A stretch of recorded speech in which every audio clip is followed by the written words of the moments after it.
on the knees. Visualize Swamiji and gaze at the nose. Hold the new japa Mahā Sadashivoham in your inner space. दो पगा की एड़ी धरती मगिवा मेढ़ लगावे. The next asana is Charapata Chokasana. Now bring the soles of the feet together and keep the heels at the perineum. Keep the knees wide as you place the hands on the knees and gently press the knees to the ground. Visualize Swamiji and gaze at the nose as you perform the Uddiyana Bandha. दो भक्तली संपुट धरे आगाने कर jar पसारे घोड़ा भूसो लगदाराशे हाथ दो भू घोड़ा परिदाशे. The next asana is Bhairavasana. Now lift the heels up and bring the toes down. Push your body forward with the support of your hands and try to keep your knees on the mat. Place the hands in Bindu Mudra on the respective knee as you visualize Kala Bhairavan, gaze at the third eye, perform the Uddiyana Bandha. गुल्फौ संपीड्य जान्योन्यं विक्रमेणोथितं शनैः जान्वोः पार्श्वगतौ हस्तौ दण्डवद्भीरवासनम्.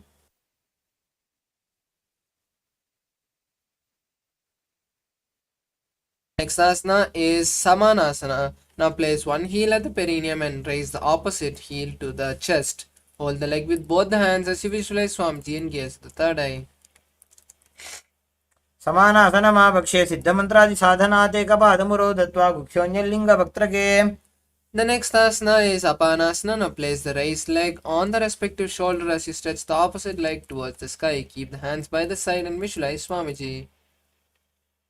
केवलं पादमेकञ्च स्कन्धे चारोपि यत्ततः एकपादेन गगने तिष्ठेत दण्डवत् प्रभो. The next asana is Samanasana on the opposite side. Now place the leg at the perineum and raise the opposite leg to the chest. Hold the leg with both the hands as you visualize Swamiji. समानासनमावक्षे सिद्धमन्त्रादि साधनाते कपादमुरो दत्वा गुह्योन्यलिङ्गवक्त्रके. The next asana is Apanasana. Now place the raised leg on the respective shoulder as you stretch the opposite leg forward. Keep the hands by the side and visualize Swamiji. केवलं पादमेकञ्च स्कन्धे चारोपि यत्ततः एकपादेन गगने तिष्ठेत दण्डवत् प्रभो. The next asana is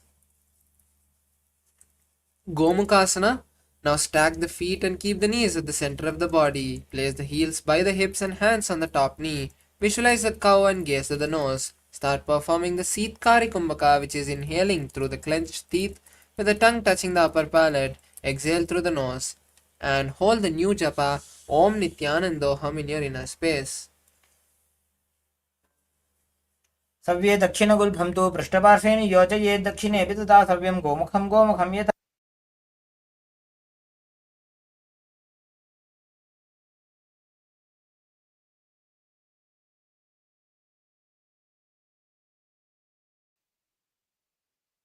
The next asana is Anusuyasana. Now hold the opposite big toe in Prana Mudra with the index and middle fingers. Visualize Rishika Anusuya and perform the Uddiyana Bandha.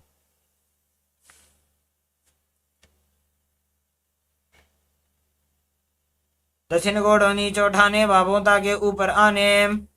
The next asana is Anusuyasana 2. Now interlace the hands behind the back in Parashamudra and lean forward, placing the forehead on the mat.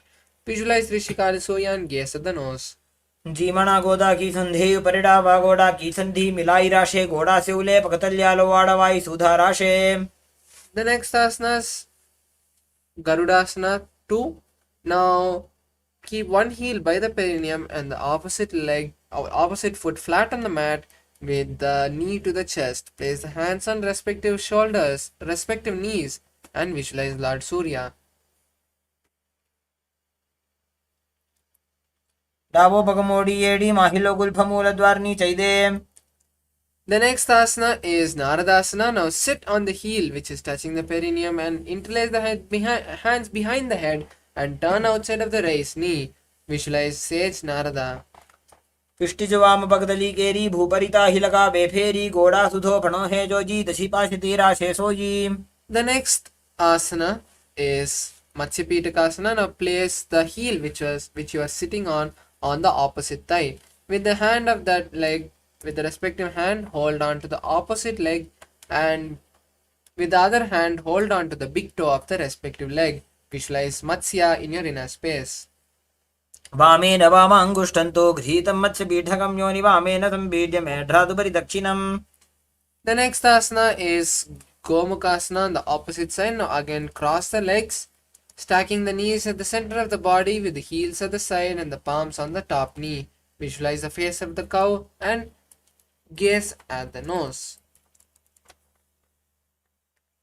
सव्ये दक्षिणगुल्भं तु पृष्ठपार्श्वे नियोजयेत् दक्षिणे अपि तथा सव्यं गोमुखं गोमुखं यथा. The next asana is Anusuyasana. Now hold the big toes of the opposite leg with the index and middle fingers in Prana Mudra. Visualize Rishika Anusuya and gaze at the nose. दक्षिण गोडो नीचे उठाने बाहों ताके ऊपर आने. The next asana is Anusuyasana 2. Now interlace the hands behind the back and lean forward, placing the forehead on the mat. Visualize Rishika Anusuya and gaze at the nose.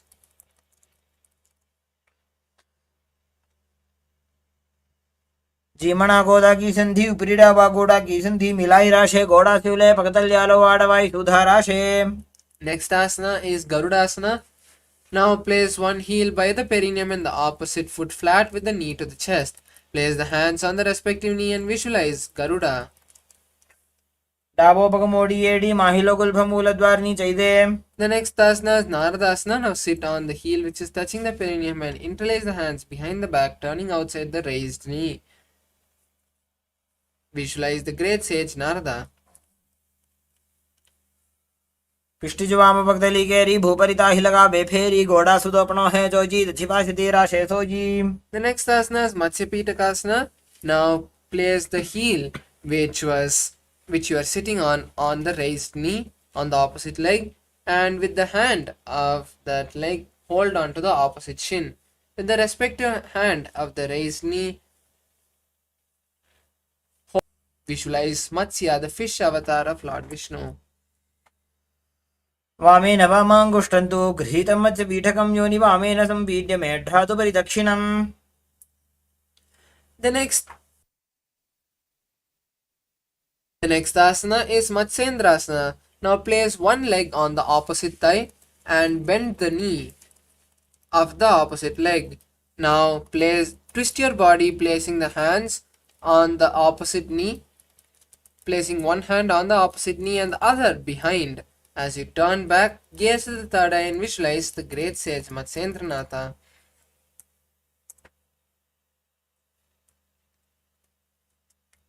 उदरं पश्चिमाभासं कृत्वा तिष्ठति यत्ततः नम्राङ्गं वामपादं हि दक्षजानुपरिन्यसेत्. Next asana is Kubhasana. Now extend the hand which is touching the respective ear and hold the leg of hold the opposite foot.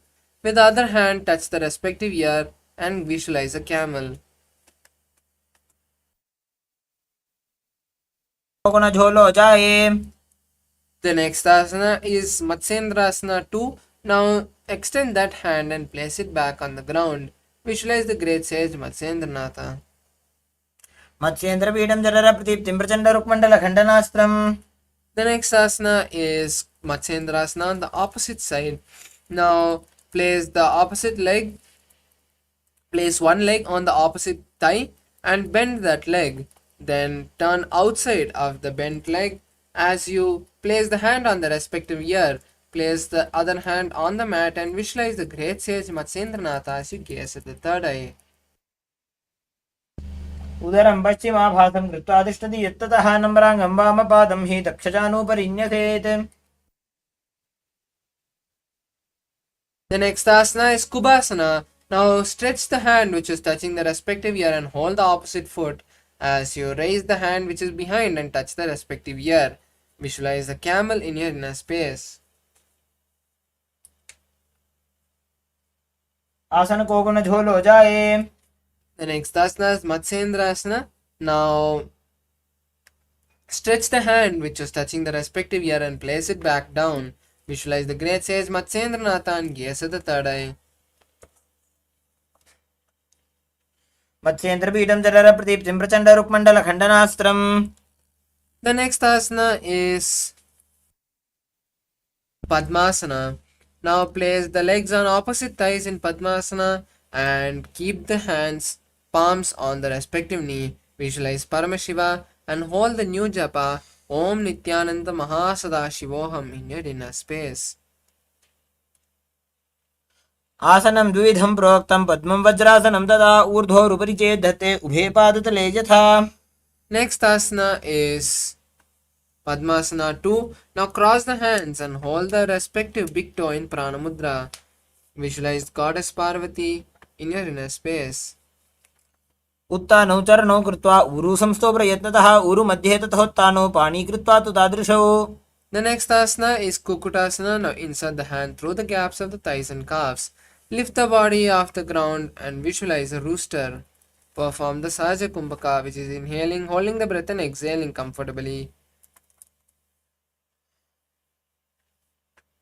पद्मासनं सुसंस्थाप्य नान्वरोरन्तरे करौ. The next asana is Baddha Keki Asana. Now raise forward onto your knees and keep the hands flat on the mat with the fingers pointing towards the body. Now slowly lean the navel onto the elbows and lift the legs off the ground in Padmasana. Balance on the elbows and hands as you visualize Swamiji in your inner space. धरामोष्टभकरद्वयेन तत्कूर्परि स्थापितानाभिपार्श्वः. The next asana is Mayurasana. Now come to a kneeling position and press the navel to the elbows. Visualize a peacock as you raise the legs off the ground. अथ वक्षे Mahadev मयूरासनमुत्तमम्. The next asana is Makarasana. Now lie down on the stomach and interlace the hands behind the back. Open the legs to the side as you keep the toes pointing to the side. Visualize a crocodile. अध्यासशेते हृदयं निधाय भूमौ च पादौ च प्रसाद्यमानौ शिरश्च धृत्वा करदण्डयुग्मे देहाग्निकारं मकरासनं तत्. The next asana is Shalabhasana. Now bring the hands to the side of the chest and lift the legs off the ground. Bring the legs together and lift the legs up off the ground as you visualize a locust. अध्यासशेते करयुग्मवक्षो भूमिमष्टभ्यकरयोः स्थलाभ्याम्. The next asana is Ustrasana. Now hold the respective leg from the outside and pull it down towards the ground beside the hips. Visualize a camel in your inner space. अध्यासशेते पदयुग्मं व्यस्तं पृष्ठे निधायापि धृतं कराभ्याम्. The next asana is Dhanurasana. Now hold the legs from the inside and pull them up as you simultaneously lift the upper body. Visualize a bow in your inner space. प्रसार्य पादौ भुजदण्डरूपौ करौ च पृष्ठे धृतपादयुग्मम्. The next asana is Bhagasana. Now come to a seated position with the perineum on the heels and the hands on the knees. Keep the toes flat as you visualize Swamiji and hold the new japa Om Nithyananda Paramashivoham in your inner space. उल्टा मोड़ी पादौ वैसे बहुरोचुकुति करे एक ऐसे. The next asana is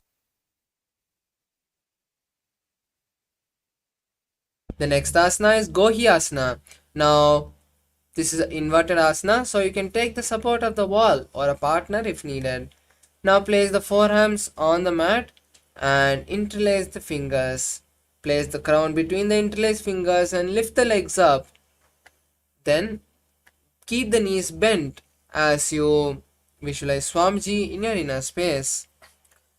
दो हाथ की कहुनी जोजी पुनः कलाई जाने दो जी.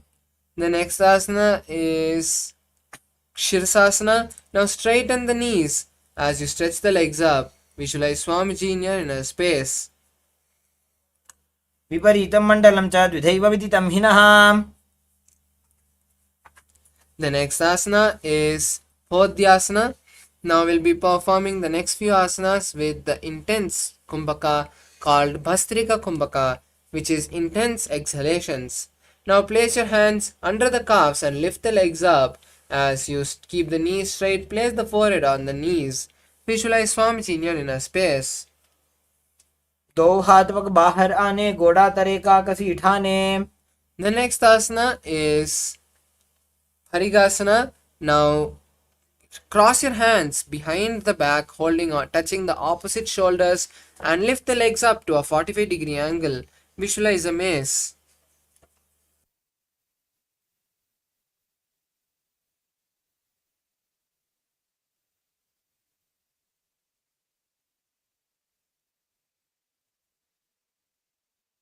Now keep the hands parallel to the ground or on the mat. Lift the legs up to a 45-degree angle and visualize a boat in your inner space. उत्तानशयनं कुर्पराभ्यां भूमिमष्टभ्य.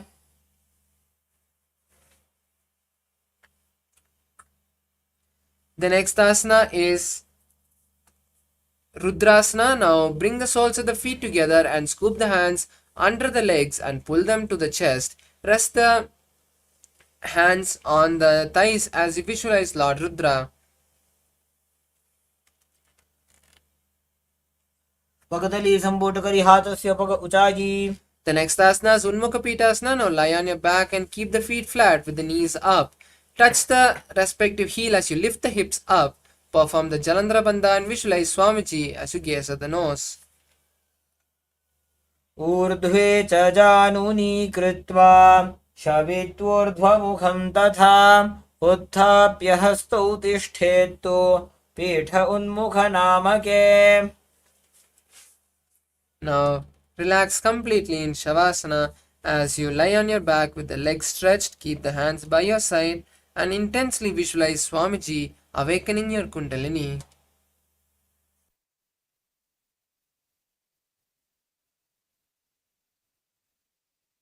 भूमौ शयनं तो शवासनं शवासनं श्रान्तिहरं चित्तविश्रान्तिकारकम्.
Now slowly come back to your body. Start moving your legs and hands. Bring awareness to all your muscles. Bend your knees and bring them to your chest.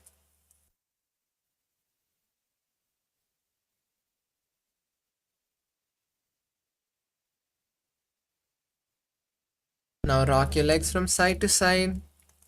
Gain some momentum and rock yourself up into a comfortable seated position. You have beautifully finished the first 108 asanas.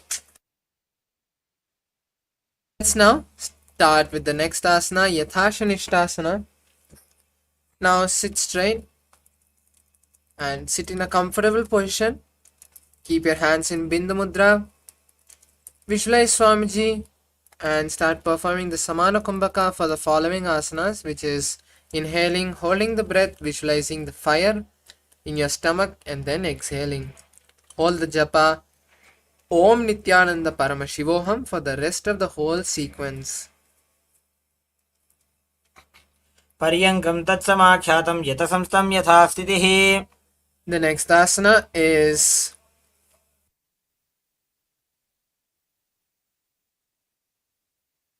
Yathashanishtasana.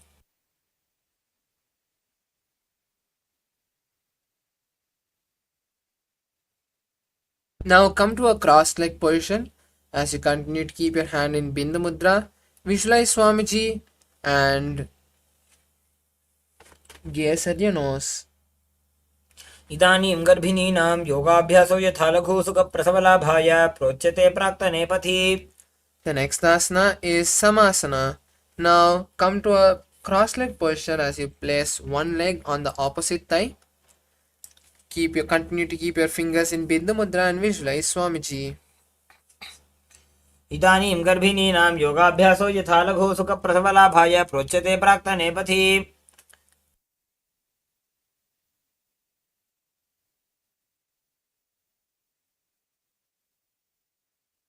Asana is Muktasana. Now continue to keep the legs in the same posture as you visualize Swamiji and gaze at the nose. निपीड्य सीविनीं सूक्ष्मां दक्षिणेतरगुल्फतः.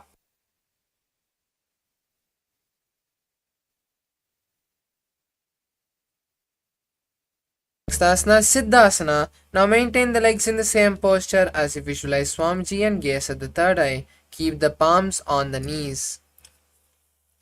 स्थानसंयमितेन्द्रियोचलदृशा परन्तरं चैतन्योक्षकपातभेदजनकं सिद्धासनं प्रोच्यते.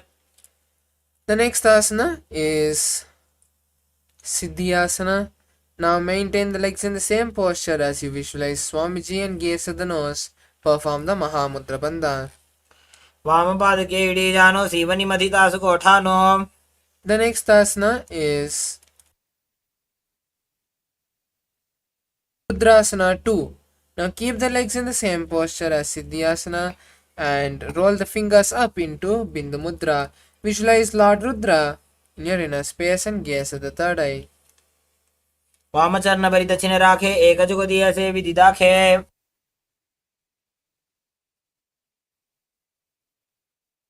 The next asana is Santadunasana. Continue to keep the legs in the same posture as you roll your fingers back up into Bindu Mudra, gaze at the nose, and visualize the embodiment of tranquility. आसन की गुण मन की चंचलता मीटे. The next asana is Siddhasana 2. Now cup your palms in Samputa Mudra and place them next to your navel. Visualize Swamiji in your inner space. ऋजुकाय समासीन सिद्धासनमुदीरितं प्रसार्य भूपादौ तु दोर्भ्यामङ्गुष्ठमादरात्. The next asana is Bandhayoni Asana. Now continue to be seated in the same posture as you visualize you are the source of creation. Now lock yourself into Shanmukhi Mudra, which is closing your mouth with the little and index ring fingers, closing the nose with the ring finger, closing the eyes with the index finger, and closing the ears with the thumbs. यत्र मध्ये महादेव बन्धयोन्यासने शृणु. The next asana is Virasana.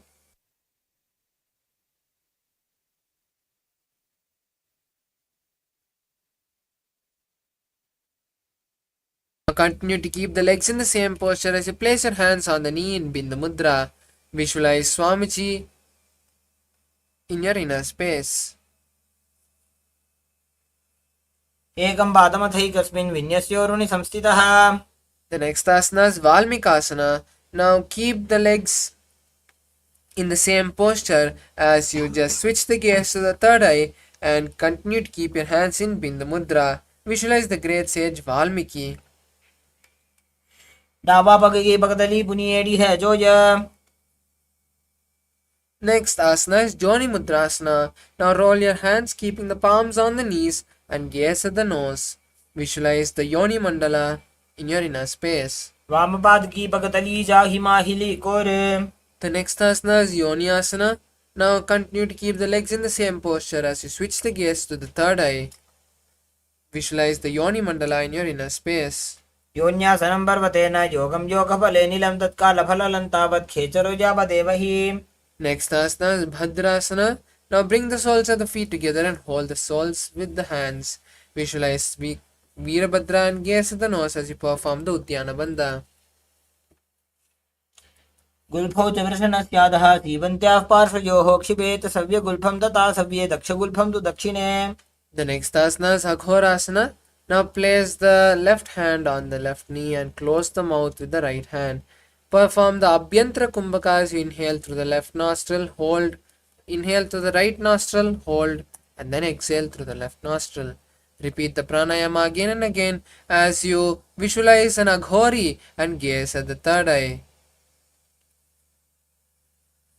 पूर्वकः भिश्रिका Joji वाही विधियो की जैसोजी. The next asana is Kaneri Pavasana. Now place the elbows on the heels and rest the chins on the fingers. Perform the Uddiyana Bandha and visualize an elephant drinking water. Gaze at the nose. ग्वाली पाव आसन कक्ष्यो है जैसे Yahoo में जाने विधित से. The next asana is Parasana. Now bring the knees together and insert the hand through the thighs and calves. Then interlace the fingers in front of the legs as you lift the legs off the ground. Visualize Swamiji and gaze at the nose.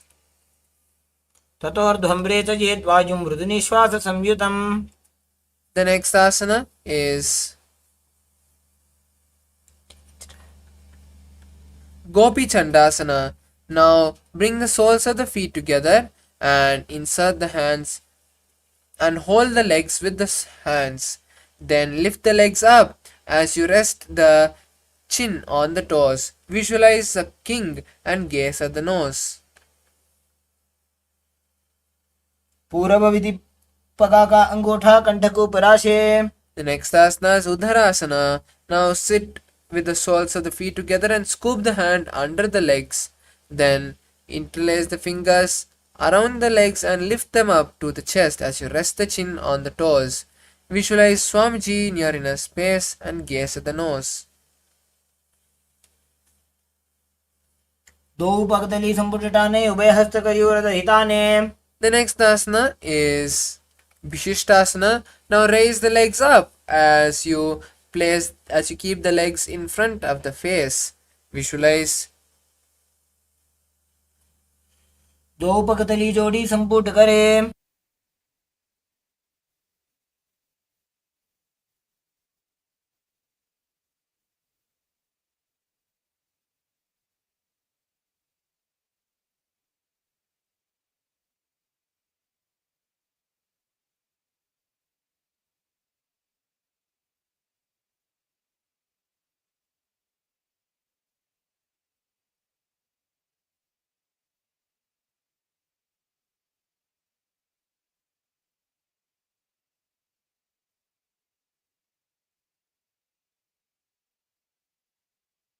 The next asana is Bhujasana. Now raise the legs and place them on the respective shoulder as you rotate the legs from the inside and bring them behind the neck.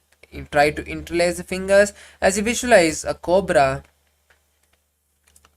शिरासनं तु विज्ञेयं कक्षासनम् अतः परं ग्रीवासनं च परमं भुजासनमिहोच्यते. The next asana is Kalyanasana. Continue to be in the seated posture as you try to interlace the fingers under the near the lower back, behind the lower back. Visualize a beautiful goddess in your inner space. दो हाथ पगम बीच आने तिनको घोड़ा नीचे ठाने. The next asana is Sankatasana. Now come to a seated position as you sit on one heel and cross that leg with the other leg, keeping the legs heel by the hip. Keep your hands on opposite knees as you visualize a beautiful swan. Start performing the Ujjayi Kumbhaka, which is inhaling and exhaling, making an ocean-like sound. वामपादं चितेर्मूलं संन्यस्तधरणीतले पाददण्डेन याम्येन वेष्टयेद्वामपादकम्.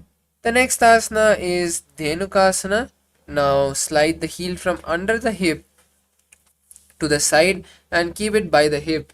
Visualize a cow and keep the hands on the top knee as you perform the Uddiyana Bandha. अनुषाकीनगरपञ्चडं ऋषीलिन्दकल्यम्नि. Next asana is Machandrasana. Now place one leg on the opposite knee and place the other leg on the opposite thigh. Twist your body and hold on to the opposite thighs as you visualize Swamiji and gaze at the third eye.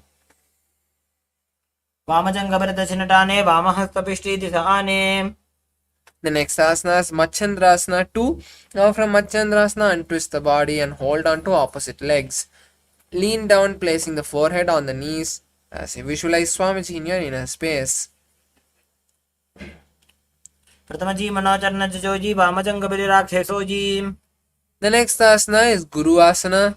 Now interlace the hands and keep them on the top knee. Visualize Swamiji and perform the Mahamudra Bandha. ऊर्मूले इतरपादस्य कनिष्ठिका प्रदेशकुल्भं संस्थाप्य.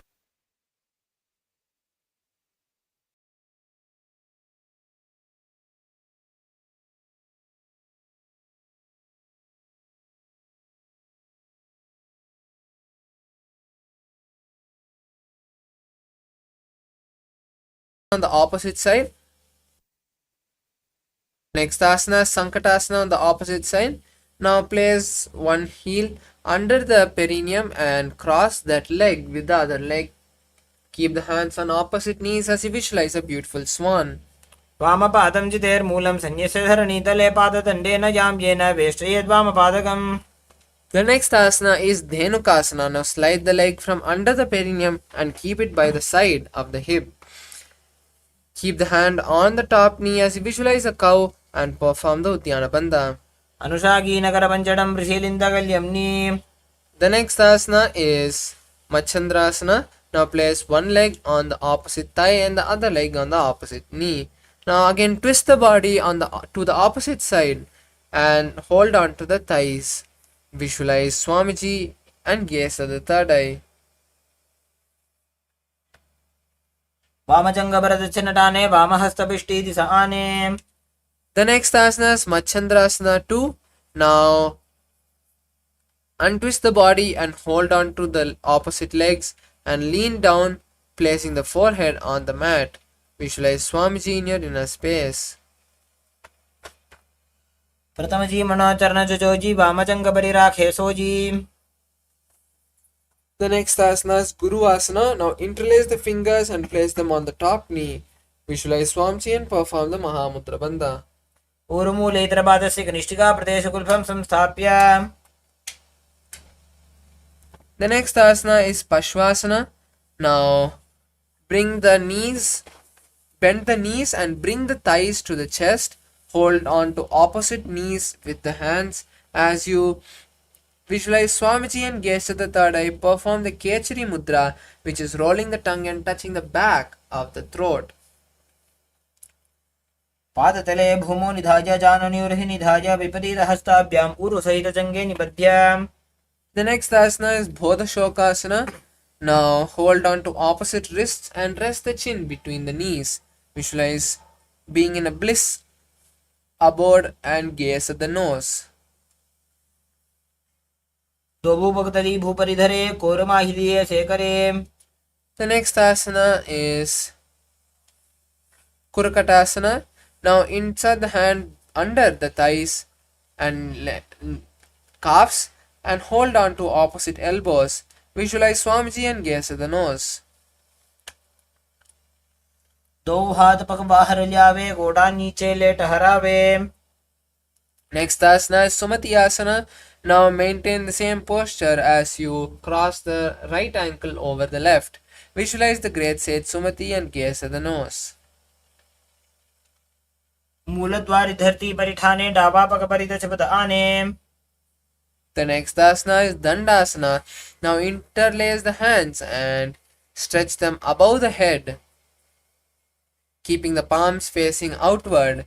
Visualize Swamiji and perform the Mahamantra Bandha. नाम योगाभ्यासो यथा लघो सुख प्रसवलाभाय प्रोच्यते प्राक्तने पथि. Next asana is Arambhasana. Now lean forward and down, holding the respective big toe and Pranamudra. Visualize Swamiji and place the forehead on the knees. दो पग मिलिवा पसारी पका का अंगूठा पकड़ी लीलाट गोड़ा लगावे. Next asana is Bhidokasana. Now bring the legs wide apart as you bring the soles of the feet also apart from each other. Next, bring the shoulders down and insert the hand under the shins and wrap the legs holding on to the soles. Bring the forehead to the ground as you visualize Swamiji and gaze at the third eye. प्रथम बैसी दो पाव पसारी कछुक उर्द को करोड़ो डारे. Next asana is Jalandhari Pavasana. Now bring the soles of the feet back together and insert the hands underneath the shins. Place the forehead on the soles as you visualize Swamiji and gaze at the nose. दो एड़ी मेली के दीजिए हाथ पसारी. Next asana is Urdhva Paschimottanasana. Now sit with both the legs stretched.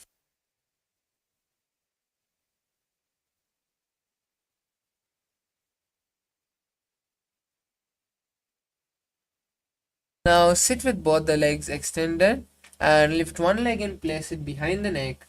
Stretch forward and hold the stretched leg with both the hands as you bring the forehead to the knee. Visualize Swamiji in your inner space and perform the Pratyahara Kumbhaka for the following asanas, which is inhaling, holding the breath and visualizing the prana travel from the toes to the crown and then exhaling. पश्चिमतानवत् संस्थितिं कृत्वा एकं पादं ग्रीवायां धृत्वा तिष्ठेत्. The next asana is Anantasana. Now keeping the leg behind the head, slowly lie down on the back. Hold the leg with the opposite hand and keep the hand of the leg which is there behind the neck by the side. Visualize you are the eternal one and gaze at the nose. उत्तानशयनी एकैकं पायी ग्रीवायां विन्यस्य. The next asana is Ankushasana. Now rest on the elbow of the hand holding the foot and visualize Swamiji as you gaze at the nose. उत्तानशयित एकैकं पादं ग्रीवायां कुर्वन् इतरहस्तं कर्णमूले स्थापयेत्.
Next asana is Urdhva Paschimottanasana on the opposite side.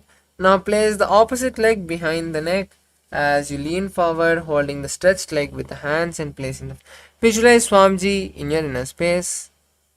पश्चिमता नवत्संस्थितिं कृत्वा एकं पादं ग्रीवायां धृत्वा तिष्ठेत्. The next asana is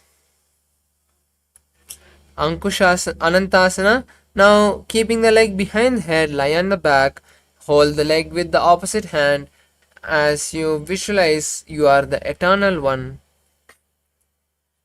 उत्थानशयने एकैकं Pai ग्रीवायां विन्यस्य. The next asana is Anantasana, Ankushasana. Now roll on to the elbow of the hand holding the leg as you visualize Swamiji and gaze at the nose.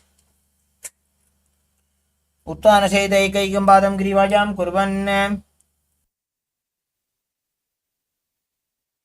Next asana is Yoga Nidrasana. Now lie on the back and place one leg at a time behind the neck. Visualize Swamiji and gaze at the nose. पादाभ्यां वेष्टयेत् कण्ठं हस्ताभ्यां पृष्ठबन्धनं तन्मध्ये शयनं कुर्यात् योगनिद्रा सुखप्रदा.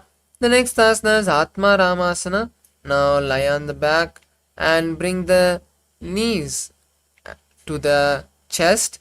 Then wrap the knees, wrap the legs and try to interlace the fingers behind the neck. Visualize Lord Vishnu blessing from inside. Next asana is Kochikasana.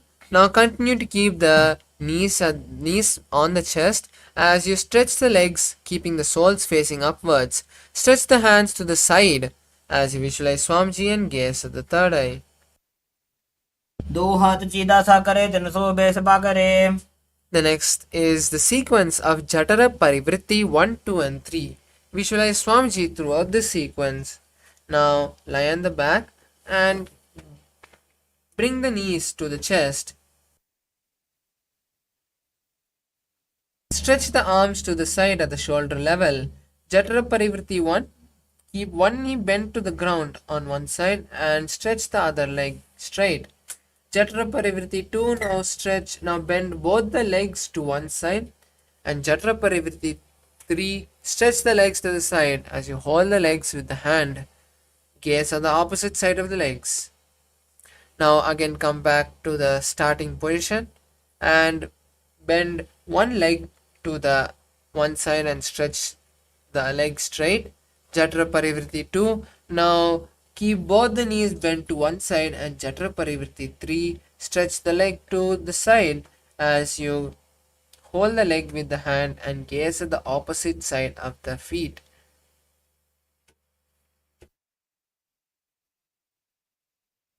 कुक्षे भागे त्रिधा हि परिकीर्तितः बद्धकोणं सुप्तकोणम् ऊर्ध्वकोणमथापि च. The next asana is Dvipada Pitam. Now lie on the back and hold the ankles. Lift the hips up and visualize you are a bridge. Gaze at the nose.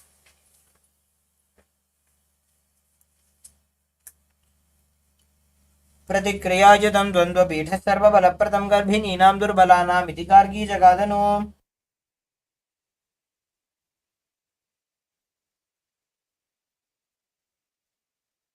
The next asana is Paryankasana. Now lie on the back and raise the hands, placing them beside the head with the palms facing towards the body.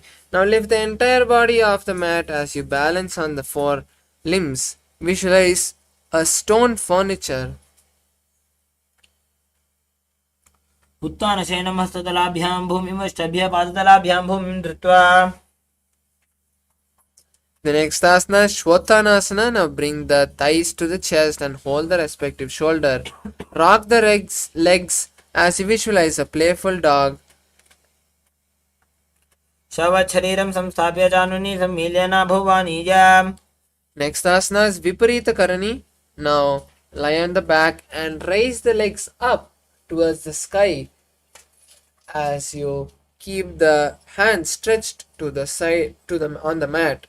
Visualize Swamiji as you rotate your legs in a circle. Start performing the Murcha Kumbhaka and Jalandhara Bandha for the following asanas. भूतले सशिरो दत्त्वा खेनये चरणत्वयं विपरीतकृतिश्चैषा सर्वतन्त्रेषु गोपिता. The next asana is Viparita Karani 2. Now Stop rotating your legs as you continue to balance in the same posture. Visualize Swamiji in your inner space. Karni विपरीताख्या सर्वाधिव्याधिनाशिनी नित्यमभ्यासयुक्तस्य जठराग्निविवर्धनी. The next asana is Langalasana. Now from Viparita Karni, slowly lower the leg back, placing the leg behind the head. Visualize a plow and continue to perform the Mulabandha and Jalandhara Bandha. नरकासने स्थित्वा नासिकाप्रदेशे भूमौ पादपृष्ठे स्थाप्य. The next asana is Shaita Paschimottanasana. Now bring the hands from behind the back and hold on to the respective leg. Visualize Paramashiva in your inner space. तानं शयित्वात् कुर्वीत शयितपश्चिमतानकम्. The next asana is Supta Konasana. Now slowly open the legs wide apart as you continue to visualize Swamiji in your inner space. परिवृत्ते कुक्षे भागे त्रिधा हि परिकीर्तितः बद्धकोणं सुप्तकोणम् ऊर्ध्वकोणमथापि च. The next asana is Chakrasana. Now bring the legs over the head and keep the toes on the ground. Hold the ankles and keep the knees straight. Roll back onto the back and keep the legs straight as you visualize yourself as a wheel. तानं चतुष्पादपीठं वज्रासनं तथा च कोरक्रौञ्च शलभभुजङ्गमपि वृश्चिकम्.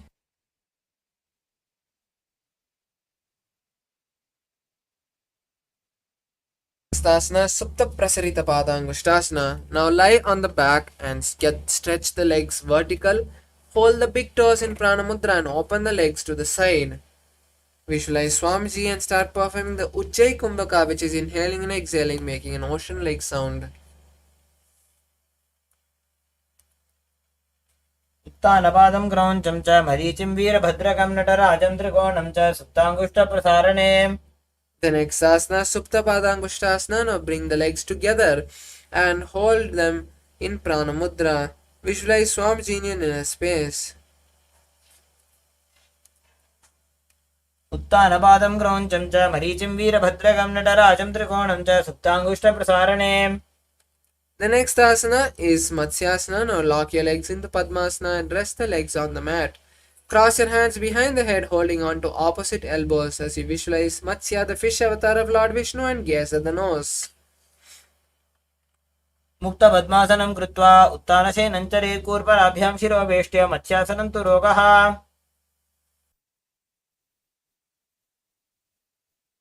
Asana is Parsharamasana. Now maintain the body in the same posture as you place the right hand on the left palm. Visualize Lord Rama and gaze at the nose.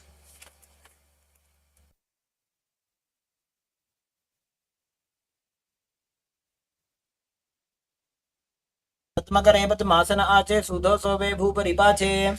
The next asana is Sarvangasana. Now place the hands under the hips and lift the legs up in Padmasana. Balance as you visualize Swamiji and perform the Murcha Kumbhaka and Jalandhara Bandha. अथवा क्षेत्र संक्षेपात् सर्वांगासनम् उत्तमम्. The next asana is Vrishchikasana. Now lie on the back and place one foot on the opposite thigh. Keep the other leg towards the head and extend both the arms above the head and hook the fingers forward. Visualize a scorpion. प्रथमशयन सूधो शीर्षकेशिकी सन्धि सुदाखे. The next asana is Vrishchikasana on the opposite side. Now switch the position of the feet and keep the legs, hands hooked forward. Visualize a scorpion and gaze at the third eye. प्रथमशयन सूधो शीर्षकेशिकी सन्धि सुदाखे. The next asana is Vrishapada Kshepasana. Now lie on the back and interlace the hands behind the head. Bring one knee to the chest as you touch that knee with the opposite hand. Switch on both sides as you visualize Swamiji in your inner space. उत्तानशयनं कृत्वा अङ्गुलिबिकन्दरां बद्ध्वा कूर्परो मिलित्वा. Relax. The next asana is Marottanasana. Now lie on your back with the feet straight. Pull one leg and touch the respective ear. Then lie back down and alternate on the opposite side.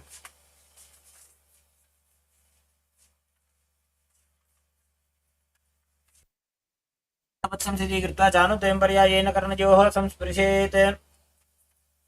The next asana is Bhrikasana. Now lie on the back and place the feet flat on the mat. Wake up without any hand support and stand. Then again sit down and lie down. Then repeat this again and again as you visualize a wolf. अथ उत्थानशयनं कृत्वा पादतलाभ्यां भूमिं धृत्वा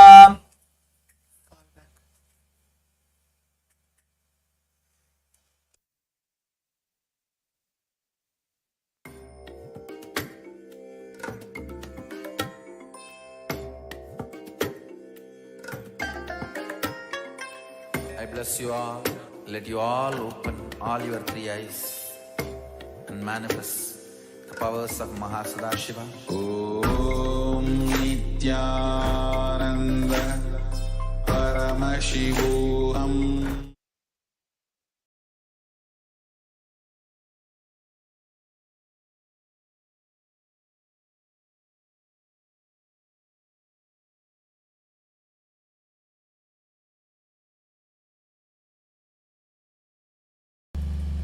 Laying on your back, quickly throw the legs above the head and completely roll over, finishing in a prone position. Repeat the same action again and again, performing Luthasana. उत्थानशयनं पादोशिर उल्लङ्घ्य भूमौ स्थापयित्वा नित्यं भूयाति नित्यं शयनम्. Coming to the next asana, which is the Sarathasana. Lie on your belly with the toes extended behind, hands on the ground by the shoulders. Contract your lips and make a sound like flute, whistling while inhaling. Perform Mula Bandha. Visualize yourself as carrying warriors into a battle for dharma on your chariot back. Dipjam Shayanam Krutva Nabhim Bhumo Nidhaya Stambadhastabhyam Bhumim Vashtabhyam. The next is Dehalyullanghana. Now, coming into a plank position, jump your legs forward and back between the arms. Engage Mula Bandha and continue to do the japa of Om Nithyananda Paramashivoham. हस्तद्वयं बद्ध्वा तन्मध्ये चरणद्वयम् उड्डानेव बहिरा नीजा अथ नजेत्. The next is Jatyasana. Coming to a standing position, inhale. As you exhale, bend down, forward, and placing the hands on the mat. Walk back and forth like an elephant, visualizing yourself to be a wise 60-year-old elephant performing the Sahaja Kumbhaka, engaging the Mula Bandha as we perform the Jatyasana. अथ चात्यासनं वक्ष्ये येन चातिस्मरो भवेत् हस्तान्ते भूमौ च गमनम् आगमनं ततः.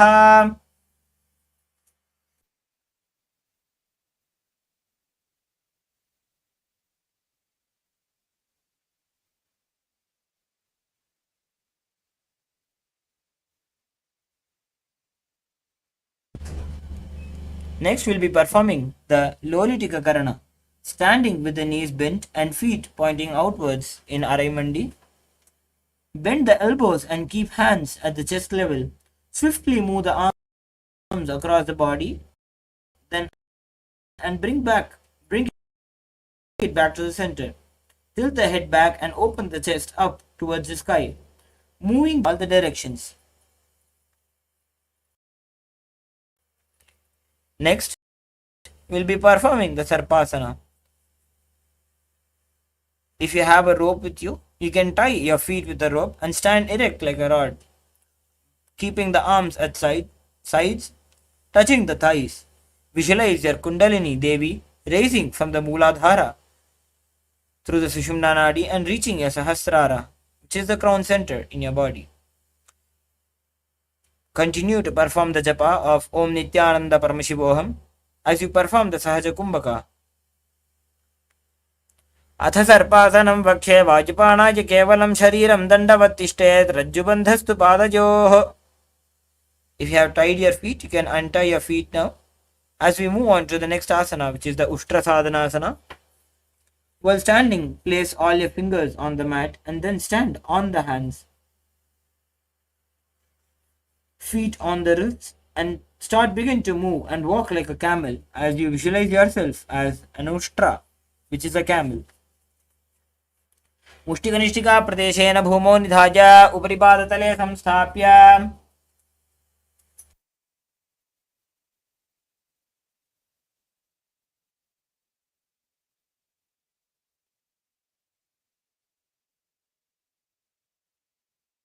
Next, we'll be moving ahead with the Ashvasana, the horse posture. While standing, place all the fingers on the mat and then stand on the hands. Feet on the fists and begin to move and walk like a horse, visualizing ourselves as a horse. मुष्टिकनिष्ठिका प्रदेशेन भूमौ निधाय उपरि पादतले संस्थाप्य.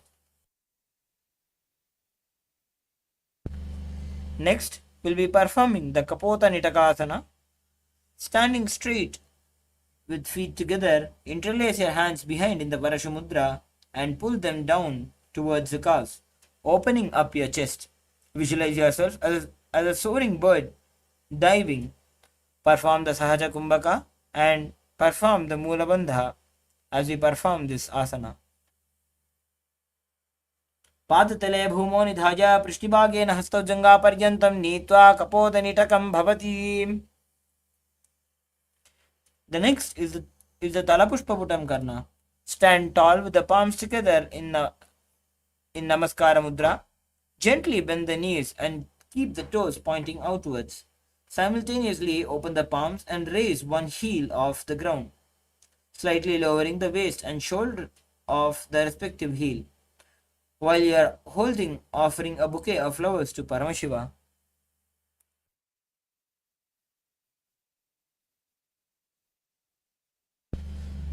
Next, we'll be performing the Khadgasana.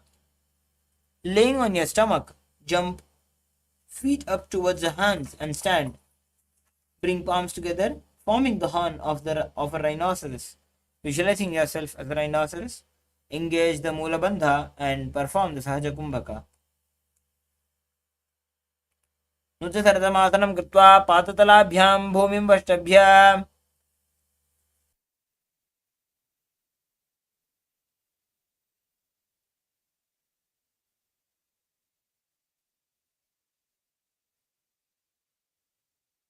The next is the Uttanottanam. Now, you can use weights for intensifying this asana. Sit down all the way or as low as you can to the ground and stand up, performing these squats again and again. Visualize Swamiji in your inner space. Punaha punaha uttadavyam asitavyam iti uttanottanam bhavati. The next is the Musalasana. Stand up straight, raise the arms overhead and jump repeatedly. Sarlam sthitva urdham bahu najet varam varam uddanam kritva.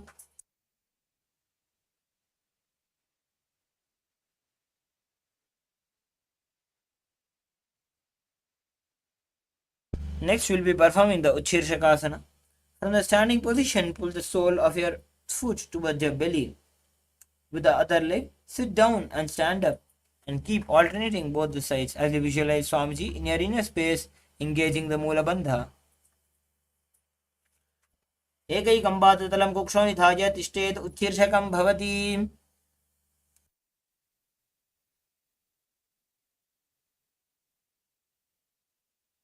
The next we will be performing the Parshvajanukarana. Stand and keep one leg slightly bent with the toes pointing to the side. Bend and lift the opposite knees towards your chest, pointing the toes downwards. Keep the arm holding knee with the hand pointing outwards and closed into a fist. Let the opposite hand hang down on the top of the thigh, wrists twisted and fingers pointing towards the center of the body.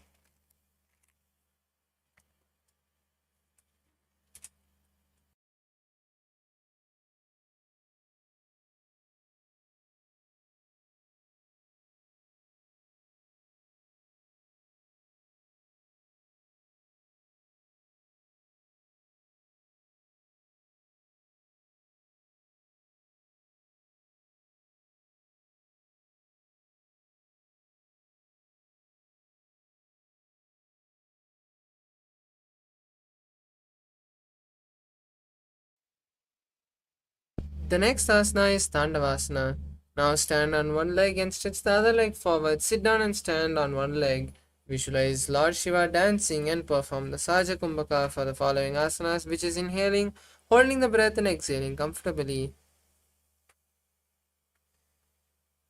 एकेन पादेन स्थातव्यं ताण्डवासनं भवति.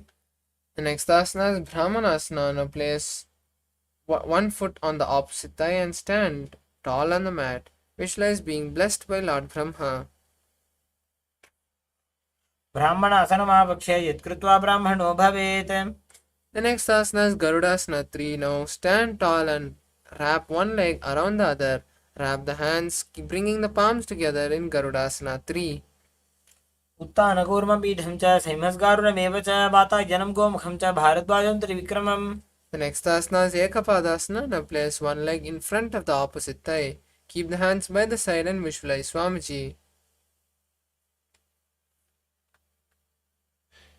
दक्षाङ्घ्रिं वामपादस्य जङ्घोपरि निधाय च. Next asana is Dhruvasana. Now stand tall on one leg and stretch the other leg. Hold the big toe of the other leg in Prana Mudra.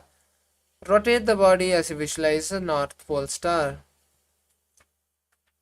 एकेन हस्तेन दण्डरूपस्य एकस्य पादस्य अग्रं धृत्वा. Next asana is Trivikramasana. Now stand on one leg and place the opposite leg behind the head. Stretch the arms out to the side as you sit down and stand up, visualizing being blessed by Lord Vishnu. ग्रीवायां पादं संस्थाप्य स्थातव्यम् उत्थातव्यं त्रिविक्रमासनं भवति. The next is Parshajanukarna on the opposite side. Now stand tall and raise the opposite knee to the chest. Hold the leg with the respective hand and keep the fingers in a fist. Place the opposite hand on the hip and visualize Paramashiva dancing. The next asana is Tandavasana. Now stand tall on the feet as you extend one foot forward, sit down and stand up in one leg. Visualize Paramashiva dancing intensely. एकेन पादेन स्थातव्यं ताण्डवासनं भवति. The next asana is Brahmanasana.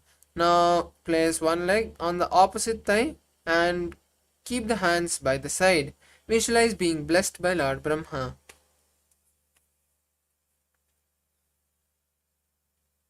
ब्राह्मणासनमावक्ष्य यत्कृत्वा ब्राह्मणो भवेत्.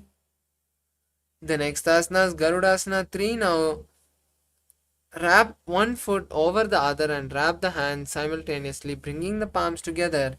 Visualize Lord Garuda. उत्तानकूर्मपीठं च संहस्गारुणमेव च.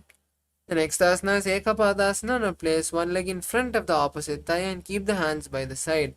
Visualize Swamiji in your inner space. दक्षाङ्घ्रिं वामपादस्य जङ्घोपरि निधाय च. The next asana is Dhruvasana. Now stand on one leg and stretch the opposite leg to the side and hold the leg in Prana Mudra. Rotate the body as you visualize a star. एकेन हस्तेन दण्डरूपस्य एकस्य पादस्य अग्रं धृत्वा. Next asana is Trivikramasana. Now stand tall and place one leg behind the neck. Stretch the arms to the side as you sit down and stand. Visualize being blessed by Lord Vishnu.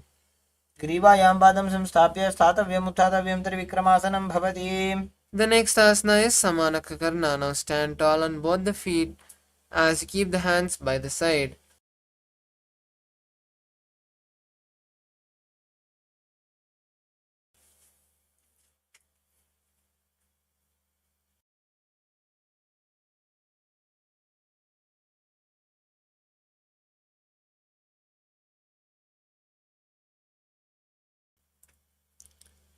Next asana is Gorakanjali asana. Now stand tall and squat as you calves, interlace the fingers and touch the navel. As you start performing the Jivachala Kumbhaka, which is inhaling, visualizing the prana travel all over the body and then exhaling. Visualize the great sage Goraknatha. प्रथम हि बोहोए बाहुरी नीचो पुनिहोवे. The next asana is Kanchi asana. Now, continue to keep the hands between the thighs and calves as you lower the hand interlace fingers to the buttocks. Visualize Swamiji in your inner space. पूर्वमध्यात् हस्तो निवेशयानितमं धृत्वा. The next asana is Bhairu asana. Now remove the hands from under the thighs and calves and just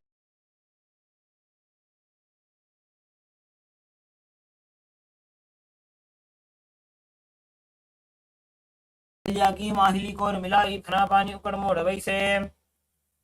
The next asana is Varahasana. Now squat all the way down and raise the hands up. Then bend the hands backward, bringing the palms behind the head.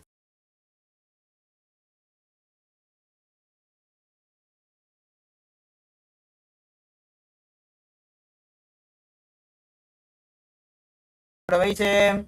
The next asana is Pripitasana. Now stand and level the hips to the knees as you hold the big toes in Prana Mudra.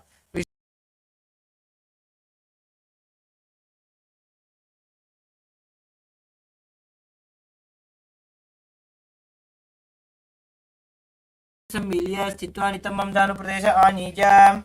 The next asana is Bhakasana. Now place the hands on the mat and place the legs on the hands. Lean forward.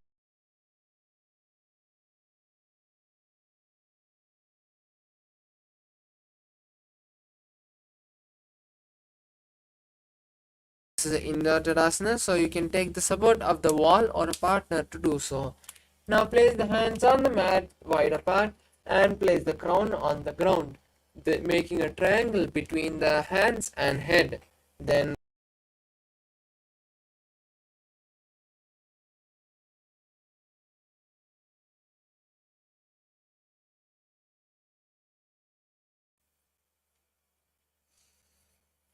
आसन कोकोण कपाल आछो होई. the next asana is Guptasana. Now come and be in a seated position with the heels flat. With the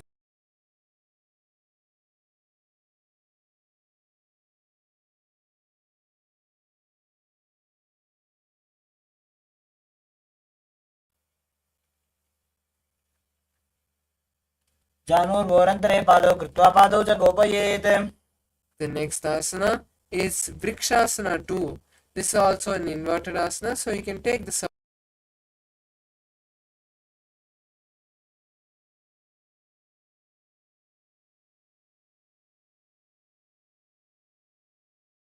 You're a tree. सप्तचक्रक्षालनाय vrikshasana विशेषकान्. Next asana is Shibu asana. Now just switch the gaze to the nose, to the third eye, as you visualize Swamiji in your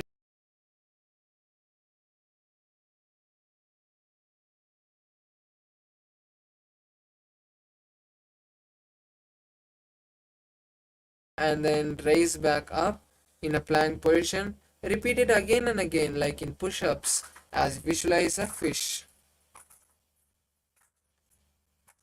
दिव्यं शयनं गुरुवरो पात्रभागाय मूर्धगत्या.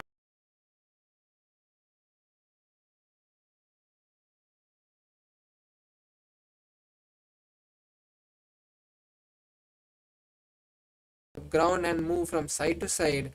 Visualize a snake in your inner space.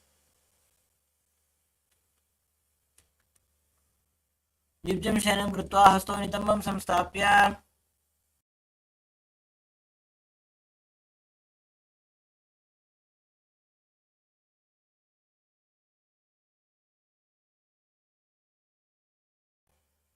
Mat as you rest the chin on the palms. Visualize being completely self-supported. कराभ्यां पङ्कजं कृत्वा तिष्ठेत् गुरुपर्यासु.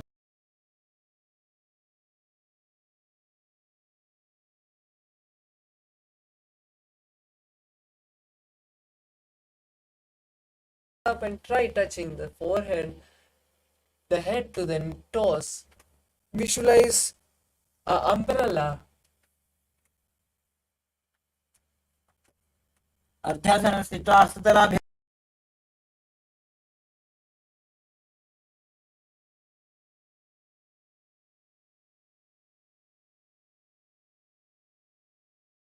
Now place the hands forward and then the forehead on the mat. Visualize a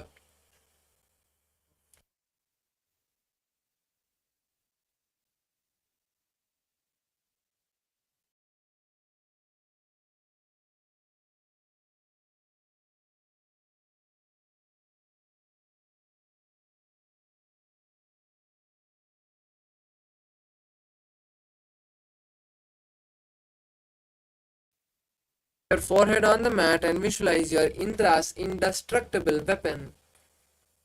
इदानीं गर्भिणीनां योगाभ्यासो यथा लघु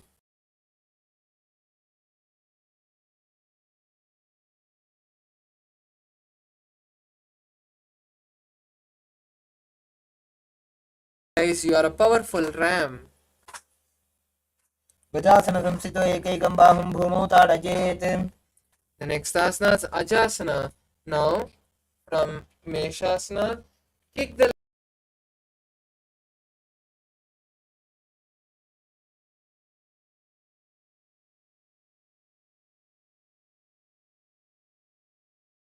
गजानन संस्थितो पादद्वयमन्तराळे कृत्य relax. The next asana is Dhanantarasana. Now sit on the heels with the toes flat. Pull the legs to the peri.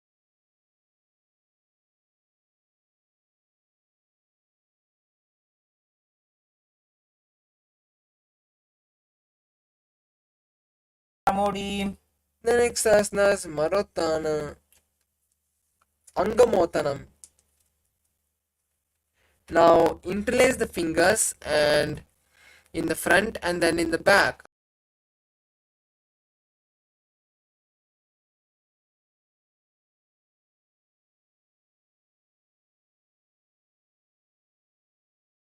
Round. हस्तयोः अङ्गुले बद्ध्वा हस्तयोर्मध्यात् सर्वाङ्गं निष्कासयित्वा. The next asana is Garudasana 4. Now sit on the ground with the heels by the side.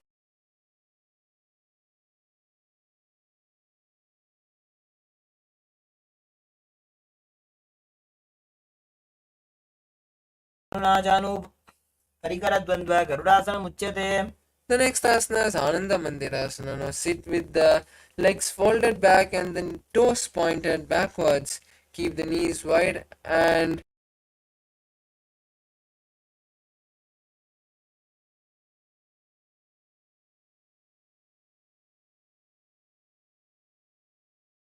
क्षेवीरनाथ आनन्दमन्दिरासनम्. the next asana is Mandukasana 2.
The next asana is Narasimhasana. Now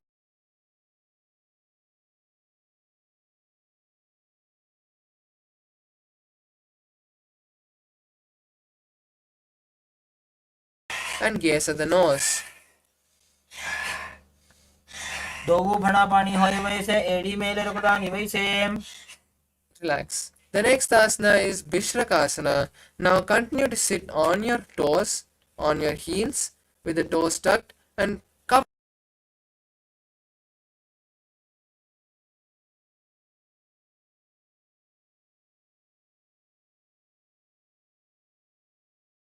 exhale through the mouth. Visualize Durga and gaze at the nose. दो बगा की एड़ी जोजी घोड़ा फनोवान पुनी होई. The next asana is Makadasana. Now continue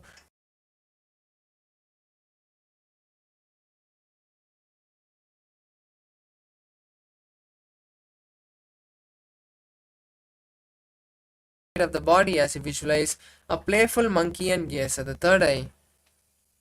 दो पंक्तने संपट आने तिनकी पिष्टि भूमि परिटाने.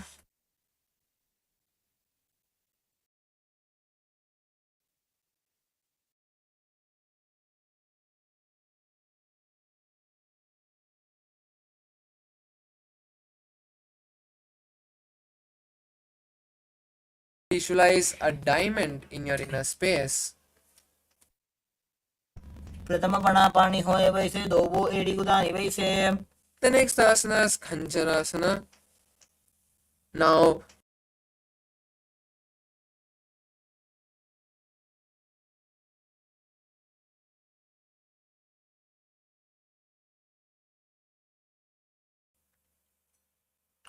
कंचनासन वा वक्षे यत्कृत्वा सुस्थिरो भवेत्.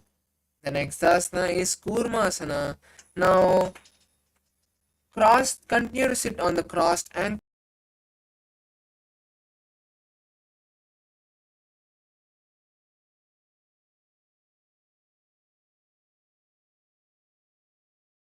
कायशिरो ग्रीवं कूर्मासनमितीरितम्. The next asana is Yogasana. Now continue to sit on the crossed heels as you switch the gaze to the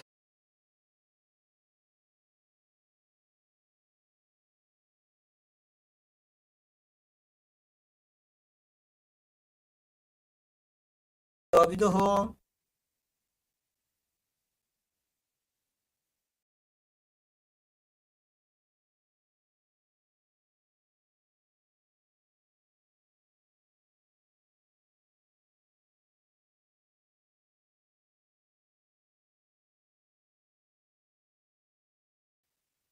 next asana is Bijogasana. Now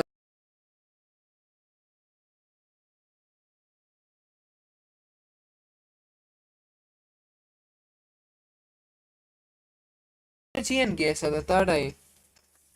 घोड़ा वामो उबो होई घोड़ा आड़ा राखे दोई. Asana. Next asana is Ushtrasana 2. Now in a kneeling position,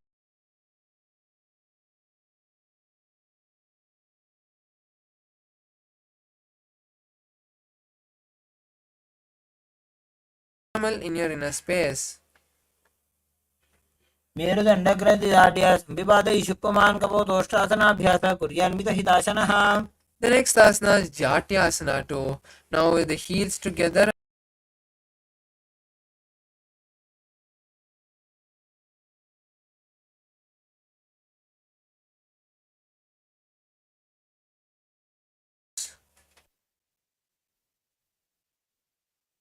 दोबु एड़ी संपुट करे सोले मूलद्वारि धरिधरे.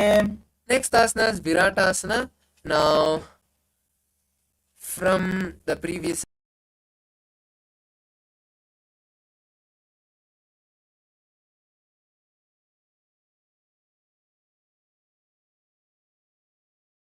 if needed.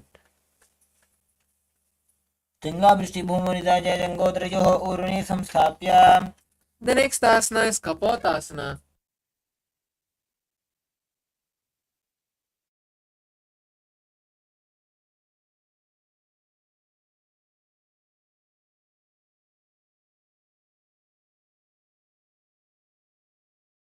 Between the heels, visualize a beautiful dove.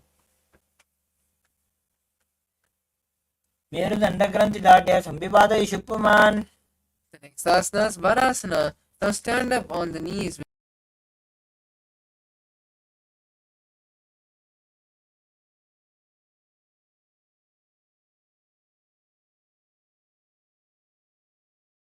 भूमौ संस्थाप्य हस्ताभ्यां बाहु परस्परं धृत्वा. The next asana is Varahasana 2. Now keep the knees together and toes tucked. Lean forward and bring the elbows to the mat. Keep the hands on the head.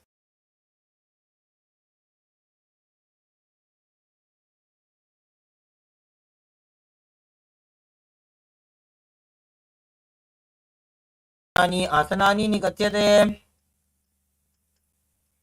The next asana is Mundasana. Now, this is an inverted asana, so you can take the support of the wall.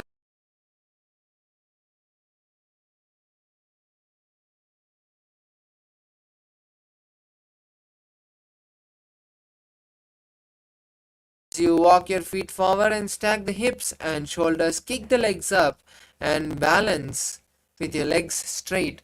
Visualize a lopped tree and gaze at the nose as you perform the Saja Kumbhaka, which is inhale.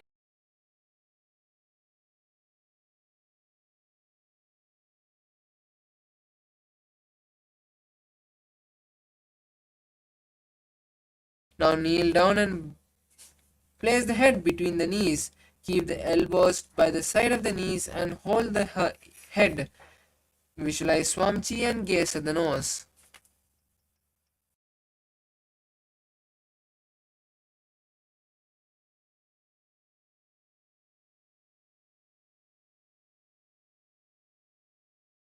Lie on the belly and keep the arms extended straight out. Lift the thighs and chest as you stretch the arms forward and lift them also off the ground. Visualize a locust.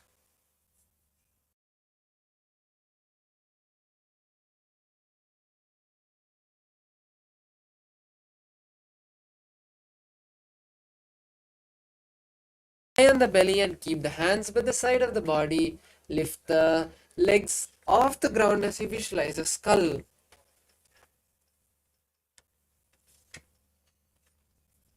कपालं भूमौ निधाय.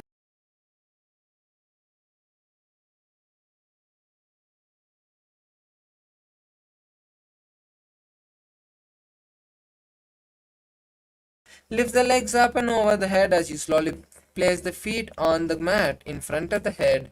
Keep the palms flat on the mat behind as you visualize a dove.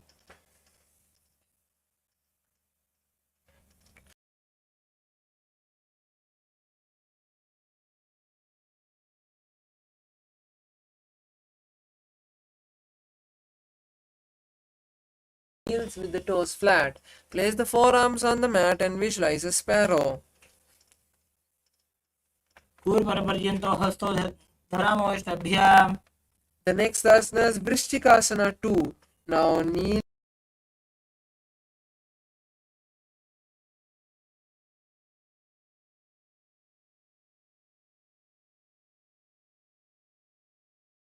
In your inner space. विच्छेप पुच्छप्रतिमाग्निपाशने धृत्वा स्वशीर्षे चिबुकं विधार्यकौ. The next asana is Vrishasana. Now place the perineum on the right heel.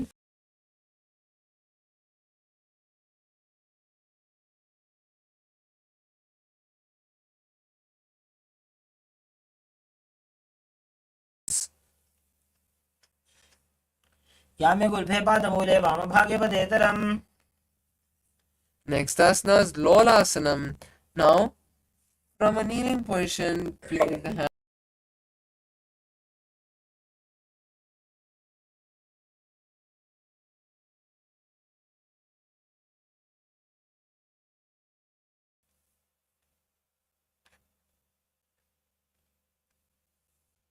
लोलासनं सदा कुर्यात् वायुलोलापघातनात्. The next asana is Vrishasana. Now place the perineum on.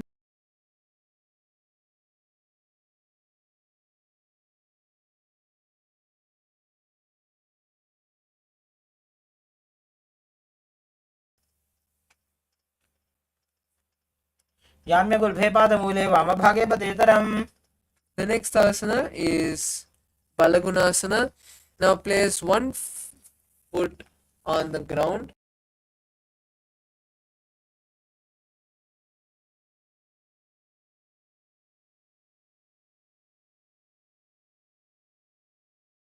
Respective knees as you visualize Balanguna, one of the 84 Siddhas. याम्य गुल्फे पादमूले वामभागे पदेतरम्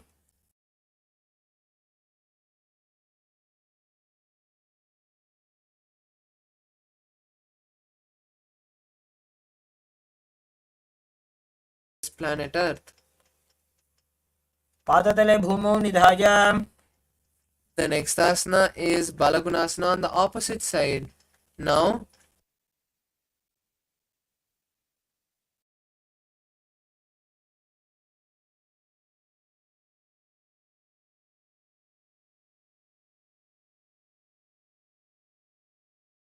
the mat. Place the hands on respective knees as you visualize Balanguna, one of the 84 Siddhas. प्रथम पना पानी होए जैसे दो वो एड़ी गुदानी वैसे.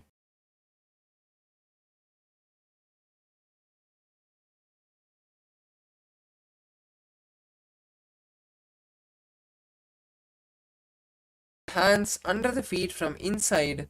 Visualize you have the ability to live by breathing prana alone as you gaze at the nose.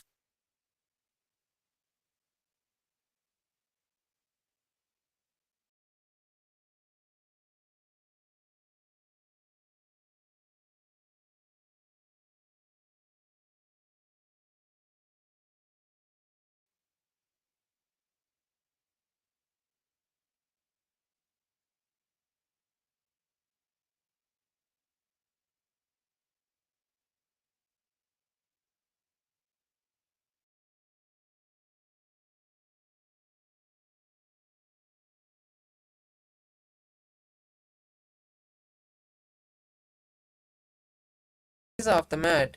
Place the perineum on the heels and the hand on the respective knee. Visualize Swamiji in your inner space and continue to perform the Antaranga Kumbhaka. युजास्पिजोस्तीयत ऊर्वजान यत्रासने पादतलद्वयो.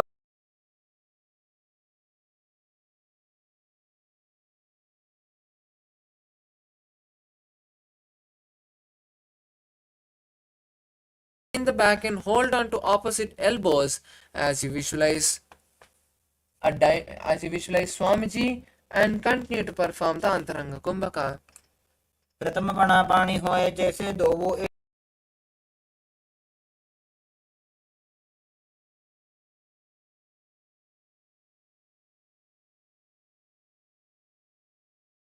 With the palms facing down, visualize Swamiji and gaze at the third eye. दो हाथ भूमि पर टाने कौनी जाड़ी ना भी लगाने. The next asana is Padukasana.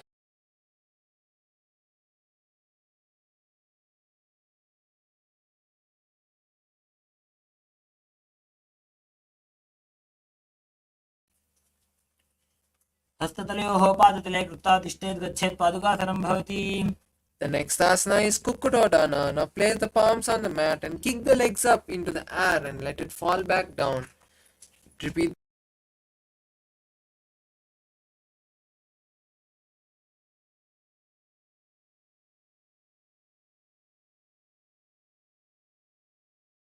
Place the hands on the mat and raise the legs up into a handstand. Move around on two hands, dancing as you visualize yourself free from all patterns. Perform the Saja Kumbhaka. हस्ततला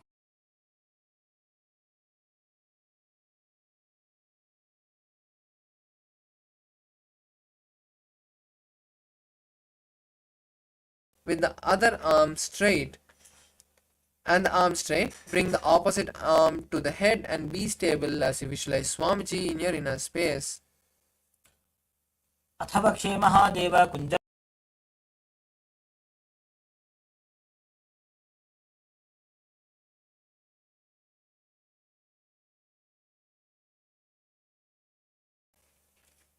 अथ पक्षे Mahadev कुञ्जरासनमुत्तमम्. The next asana is Kadambasana.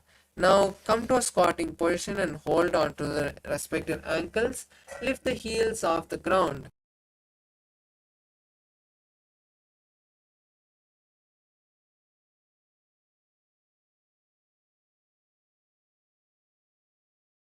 Now come to a seated position as you bring the thighs to your chest.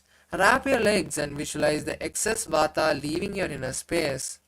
त्वजोस्तु पादयोः पाणिं लात्वा सस्सनितम्बके जानुनि वक्ष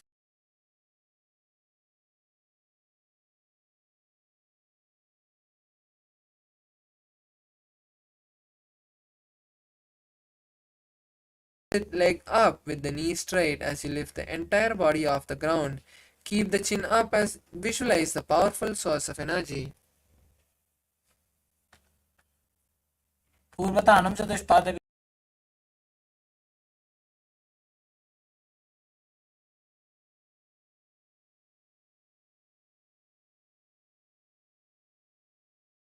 And pull one leg towards the ear. Visualize Paramashiva's bow. पादाङ्गुष्ठौ तु पाणिभ्यां गृहीत्वा श्रवणावधिं The next asana is Ashtavakra.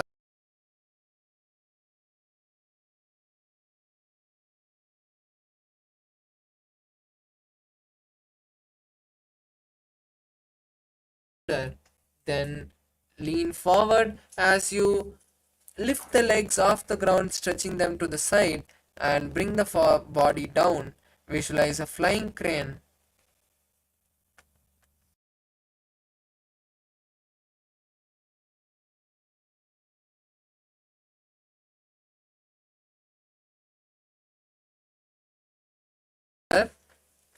Now place one leg on the opposite thigh and place the other leg on the respective shoulder. Place the hand also under the respective shoulder.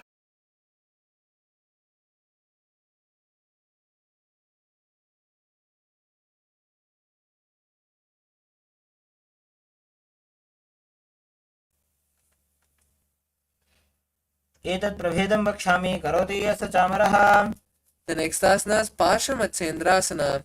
Now place one foot on the root of the opposite thigh.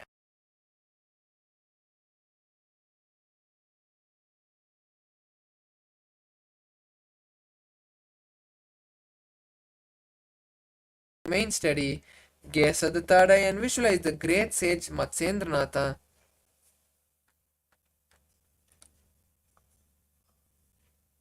वामोरुमूलार्पितदक्षपादो जान्वो बहिर्वेष्टितदक्षदश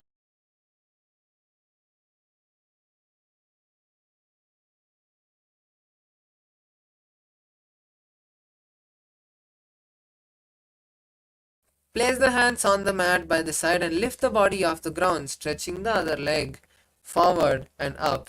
Visualize that you are the powerful source of energy.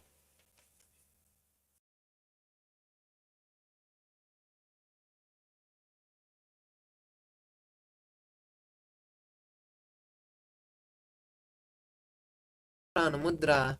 Then lift one leg and pull it towards the ears. Pull like pulling a bowstring.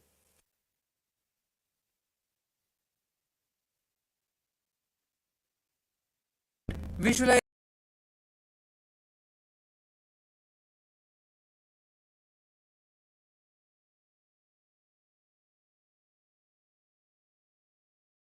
now place one leg over top the respective shoulder and bring the other foot across and hook it on top of the foot which is on the respective shoulder.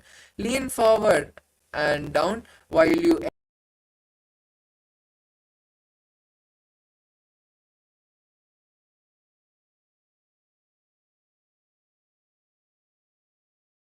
ऊर्ध्वकुक्कुटमेव च the next asana is pranasana. Now place one foot on the opposite thigh and place the shoulder underneath that leg with the hand straight.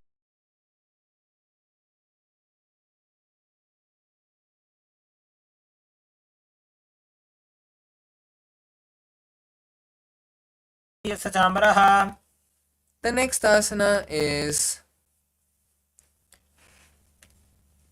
Ding.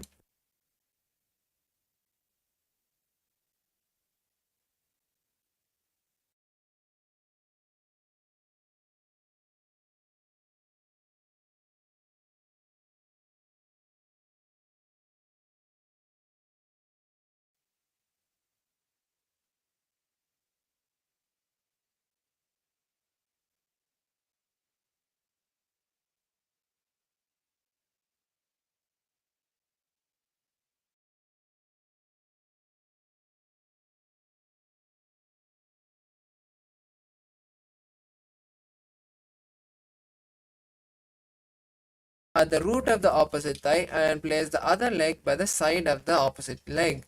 Hold the hands and twist the body as you remain steady and visualize the great sage Matsyendranatha and gaze at the third eye.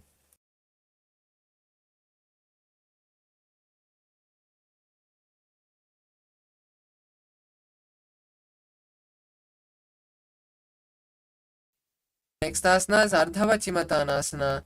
Now bring one leg to the perineum and hold the stretched leg with both the hands as you lean forward, placing the forehead on the knees.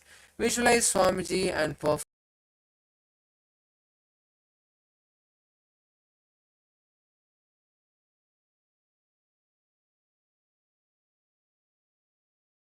next asana is Kraunchasana. Now place the ankles outside of the hip and hold the sole of the stretched leg as you raise the leg up. Place making it vertical.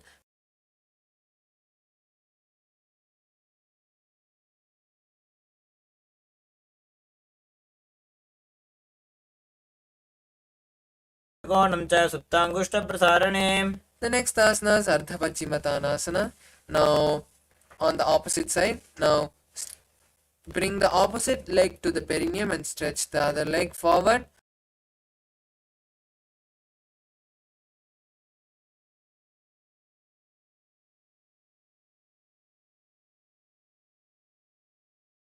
Vidya. The next asana is Kraunchasana on the opposite side. Now keep the ankle by outside of the hip and hold the sole of the other foot. Raise the leg vertical and place the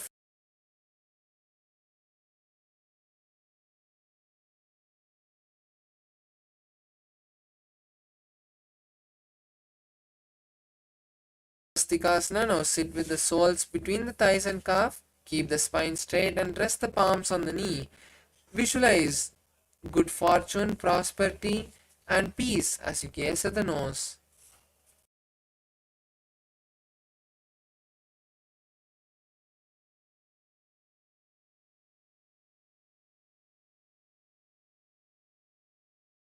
Heels with the respective hand. Tuck the chin to the chest in Jalandhara Bandha and visualize the great sage Goraknatha. Gaze at the nose. Janur Warren.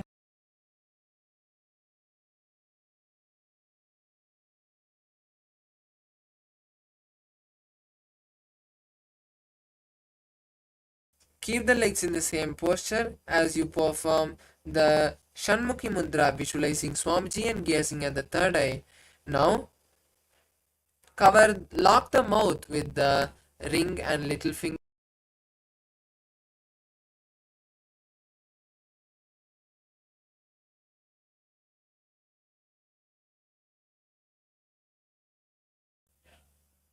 वामपार्श्वमुदं संस्थाप्य दक्षाङ्घ्रिवामजगने. The next asana is Yogasana 2. Now sit in Padmasana and keep the palms facing up.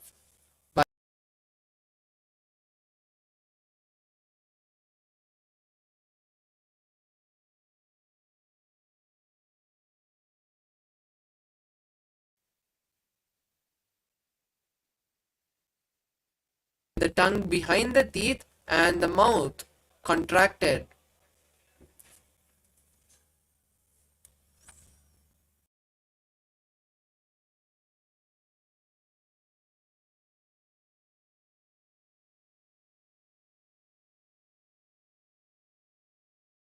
The body off the ground, visualizing a rooster. वासिष्ठमथ कौण्डिन्यम् ऊर्ध्वकुक्कुटमेव च अष्टावक्रमथोत्थानं मयूरं सेतुबन्धनम्. The next asana is Siddha Haratalyasana. Now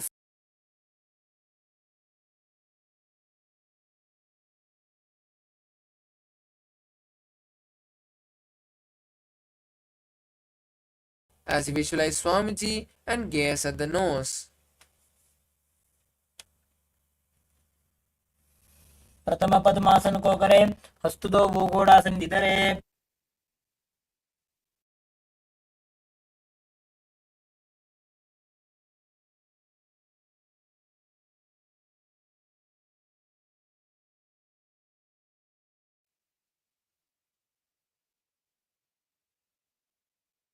The next asana is Hamsasana. Now, keeping the hands in between the gaps of the thighs and calves, lift the body off the ground.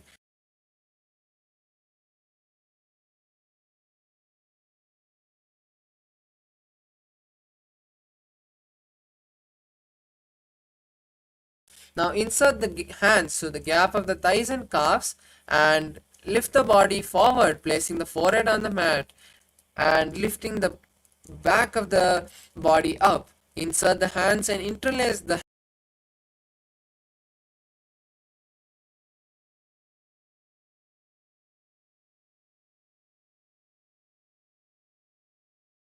त्या उदरे पूरयेत् सुखम्. The next asana is Kurmasana.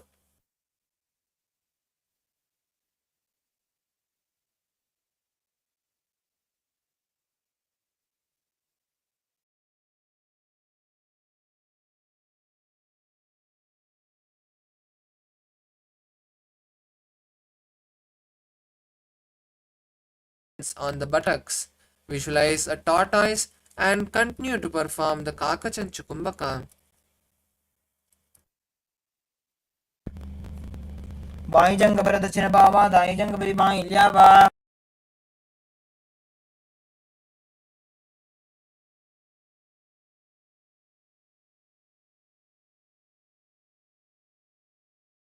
Continue to visualize that you are in Paramashiva's secret knot posture.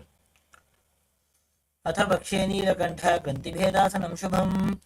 The next asana is Uttana Kurmasana. Now keep main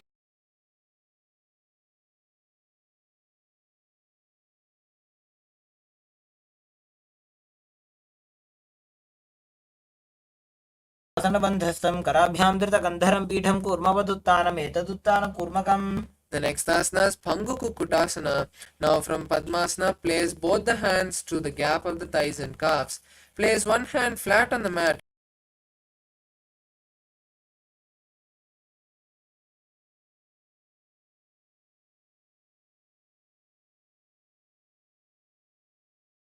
कुक्कुटासनं स्थित्वा एकेन हस्तेन अन्यस्य मणिबन्धं धृत्वा. The next asana is Pangu Kukkutasana on the opposite side. Now lift the body off the ground on the opposite hand as you hold the wrist.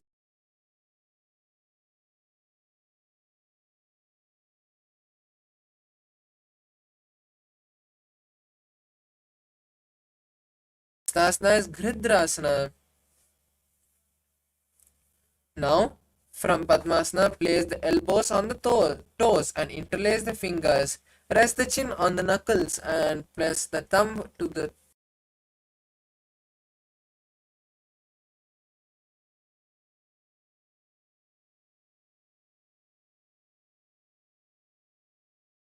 The next asana is Padmasana 3.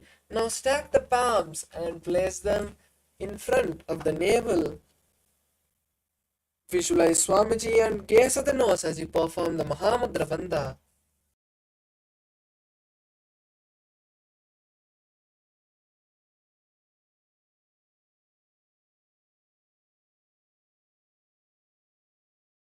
Visualize Paramashiva as you gaze at the nose. एतत् पद्मासनं कुर्यात् प्राणवायुप्रसिद्धये शुभासनं सदा ध्यायेत् पूरयित्वा पुनः पुनः. The next asana is Karmukasana 2.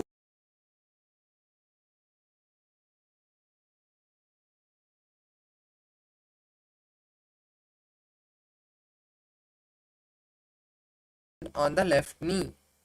Rotate the left toe as if pulling a bowstring. Then place the right hand on the right knee and hold the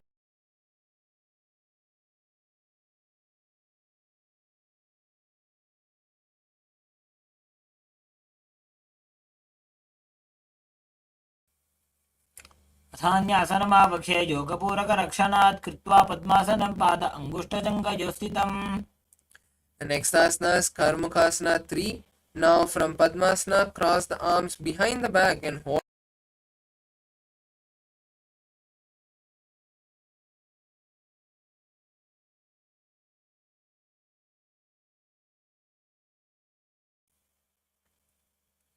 कार्मुकासनमाक्षित्य उदरे पूरयेच्छुकं तदवायुर्वसो जाति कालेन सूक्ष्मवायुना कृत्वा पद्मासनं मन्त्री वेष्टयित्वा प्रधारयेत् करेण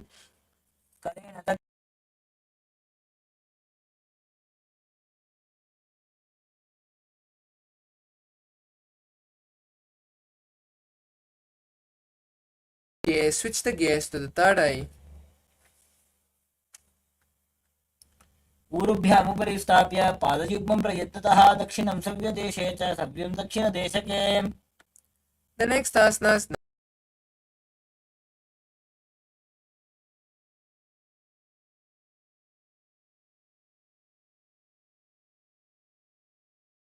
if you can't hold on, just release the legs and keep the hands crossed behind the back. Visualize a snake and gaze at the nose.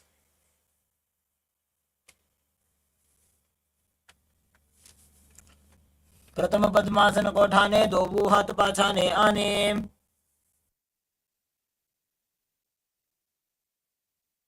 The next asana is Kandukasana.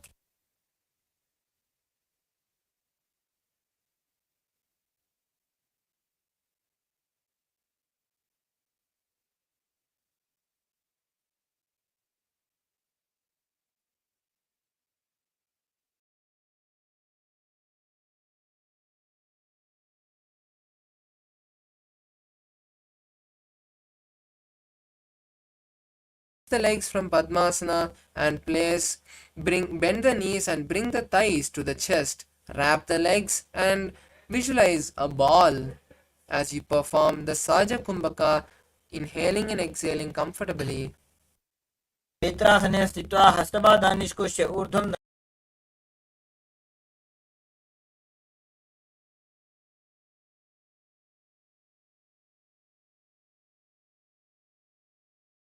Visualize Swamiji and gaze at the nose. प्रथमे सूधो सैनकरावे गोड़ा उभा राशि मिलावे. The next asana is Markatpitasana. Now place the hands under the respective heel as you lift the hips up. Lock the chin to the chest in Jalandhar Bandha and start performing the Murcha Kumbhaka.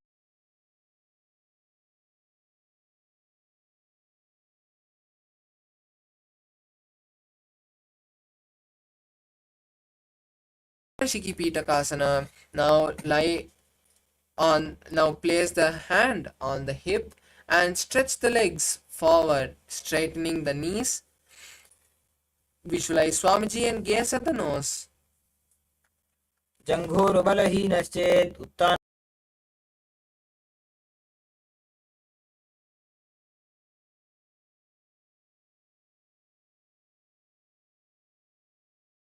Up. Place the hands on the mat if you can or on the back for support if you need. Visualize blissfully traveling through hell. ग्रीवाकण्ठेन भूमिं विष्टम्भ पादाग्रद्वयम् ऊर्ध्वमुन्नयेत्. The next asana is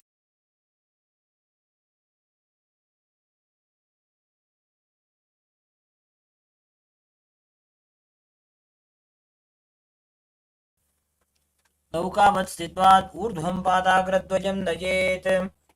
The next asana is Dvajasana. Now keep the upper back on the mat and raise the legs up vertically. Keep the elbows, shoulders and hands on the mat.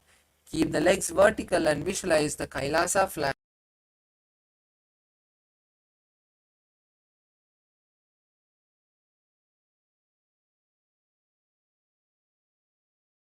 The body in Vritasana. Stretch the legs. Keep the hands by the side with the palms facing up. Completely unclutch from the body, from the legs, from the thighs, from the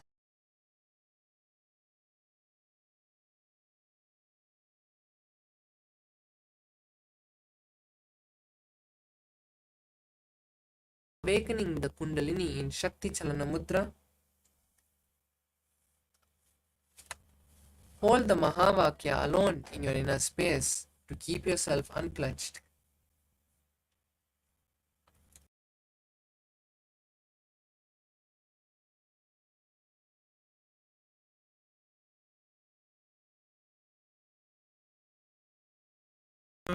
चित्तविश्रान्तिकारणम्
Now, slowly come back to your body.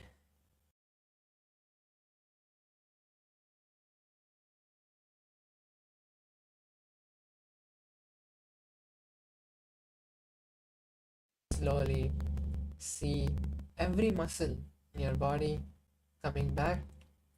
Your hands, your legs, your upper body, your head. Slowly bend your knees and bring your thighs to the chest. Wrap your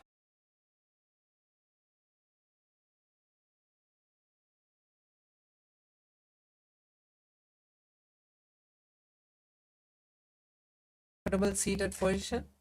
You have beautifully completed the 308 asana sequence. Now, the best thing that we have to do is to bolt this intense Kundalini energy and prana into our body so that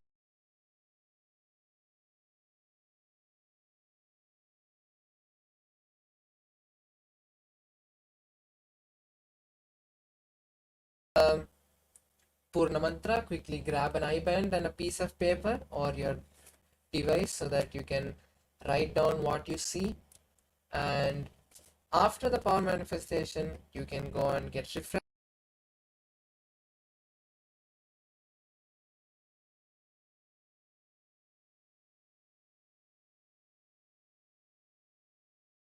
Recordings of the Dvitiya Vinyasa Krama is there in the YouTube.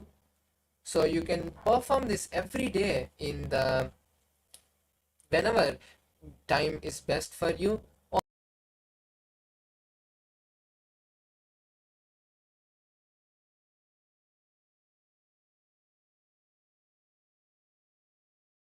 Vinyasa Krama, or if you can, best will be the Dvitiya Vinyasa Krama.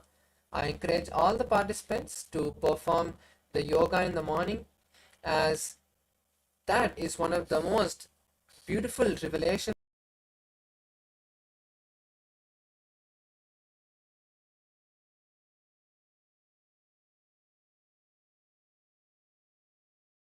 Your awareness to the heart center, to your Ananda Gandha. Bring your hands together in the Namaskar Mudra and let's chant the Purna Mantra. Om Purnamadav Purnamidam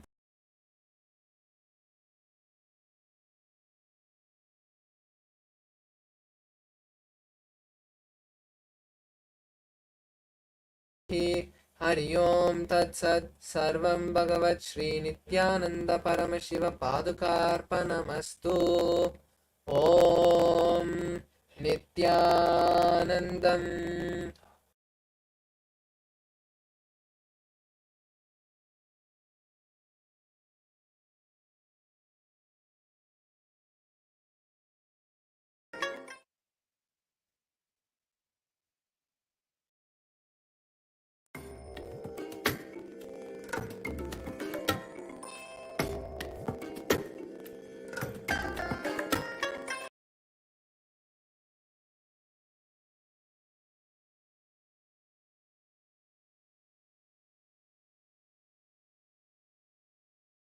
Nithyananda Paramashivoham.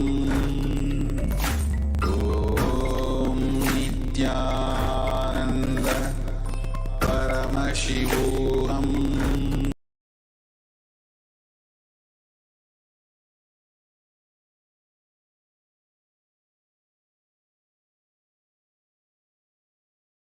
Om Nithyananda Paramashivoham. Om Nithyananda Paramashivoham.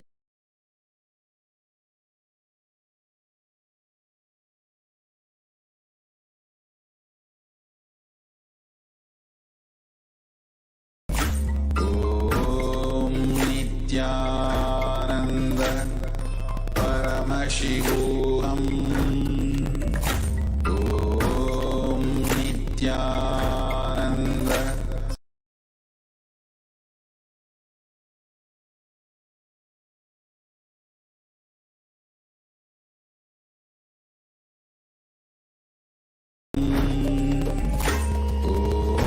Om Nithyananda Paramashivoham. Om Nithyananda.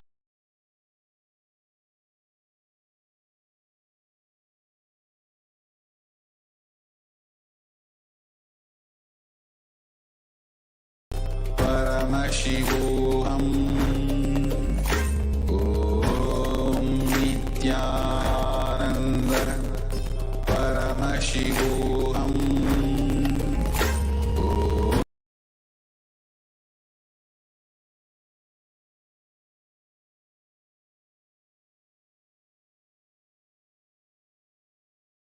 Ananda.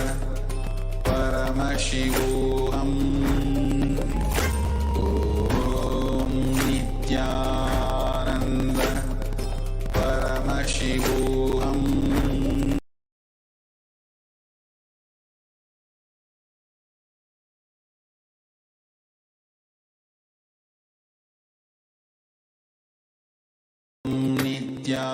Nithyananda. Paramashivoham. Om Nithyananda. Paramashivoham.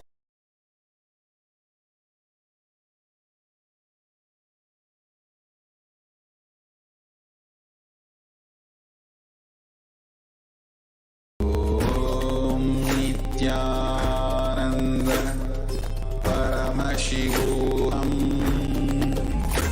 Om Nithyananda.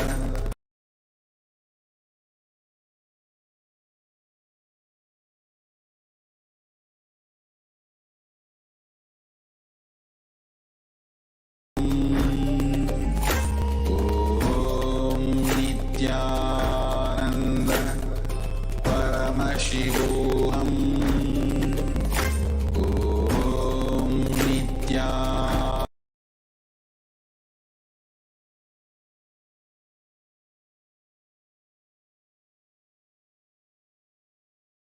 Nithyananda. Paramashivoham. Om Nithyananda. Paramashivoham.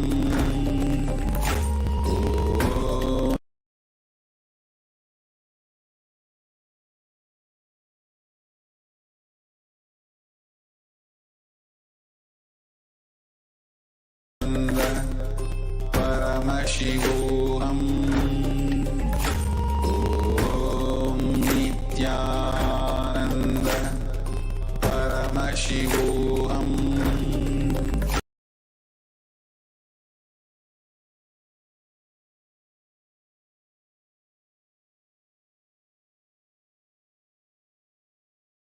ज्ञानमूर्तिं द्वन्द्वातीतं गगनसदृशं तत्त्वमस्यादिलक्ष्यम् एकं नित्यं विमलमचलं सर्वदी साक्षिभूतं भावातीतं त्रिगुणरग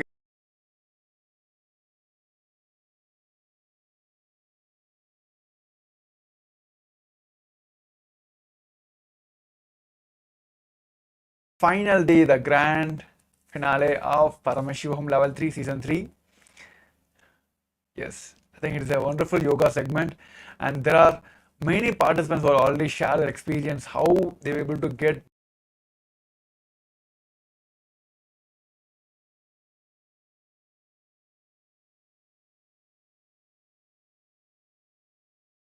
difficulty in the day one, they were able to master it by the end of today. So that's really wonderful to hear from all of you.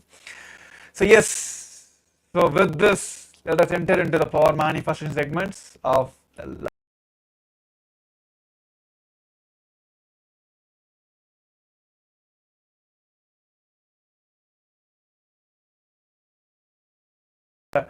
beautiful darshan as part of Kailasa's Ganesh Chaturthi. So, Bhagavan Ganesha himself has landed and manifested as the Supreme Point of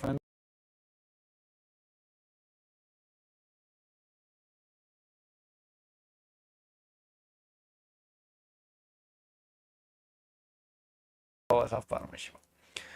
So yes, so I request all the participants to quickly get ready with all your power manifestation kit like Atmalinga, Krishna Shila Jnananjana. If you have Jnananjana, please apply on your third eye and get ready. And please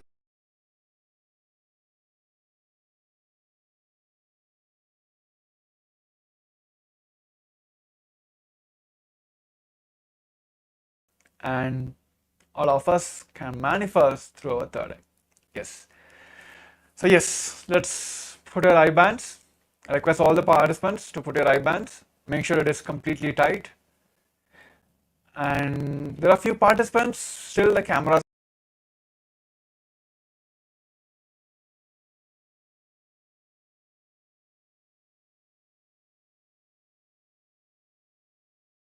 Paramashivam segments with complete integrity. Yes. So yes, let us put our eye bands. Let us sit straight. Head, neck, spine in the straight line.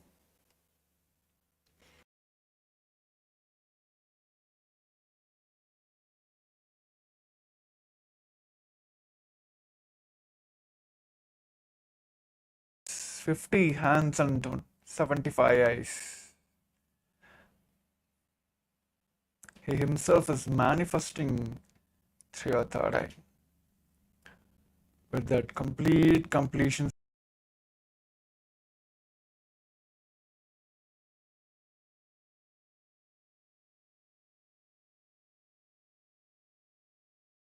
Om Nithyananda Paramashivoham. Om Nithyananda Paramashivoham.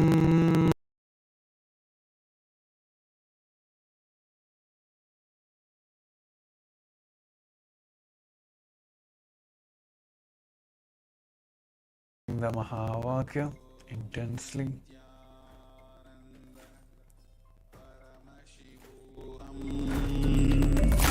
Om Nithyananda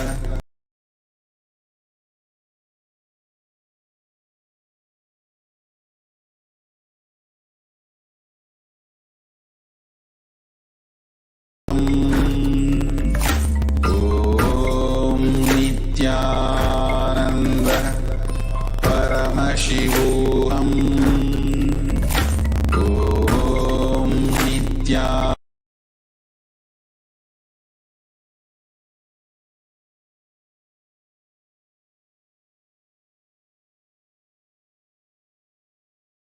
Paramashivoham.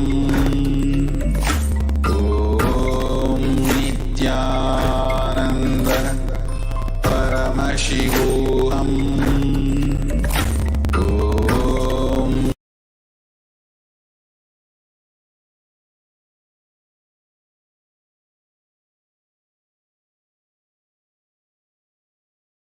Om Paramashivoham. Om Nithyananda Paramashivoham.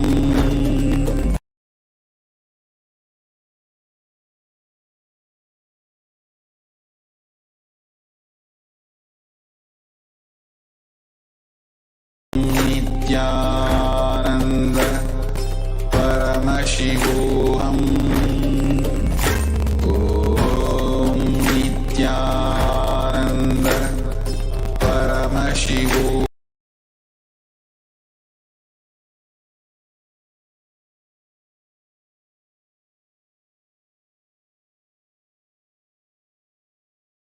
Om Nithyananda Paramashivoham.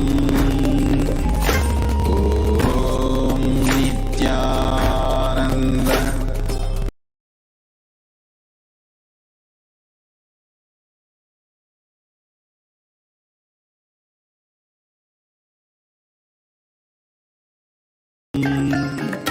Om Nithyananda Paramashivoham. Om Nithyananda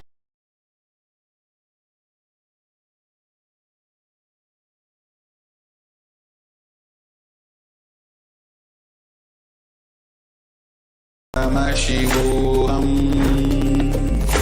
Om Nithyananda Paramashivoham.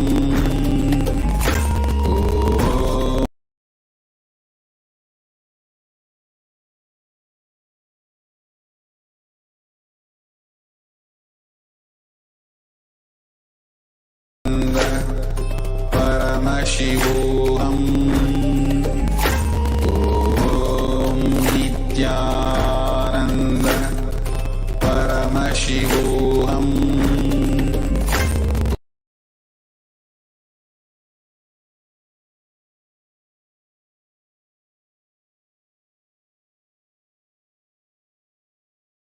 Nithyananda Paramashivoham.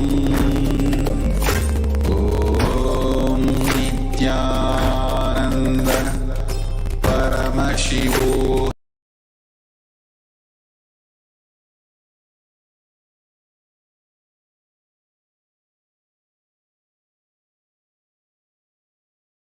Om Nithyananda Paramashivoham. Om Nithyananda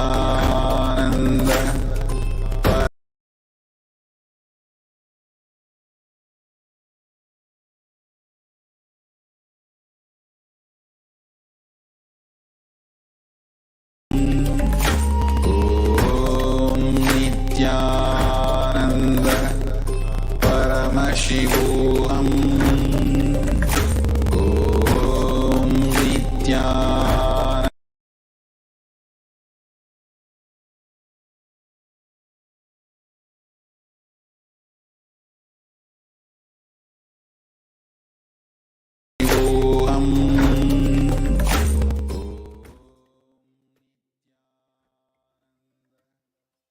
Yes. Now all of you can relax. You can remove your eye bands.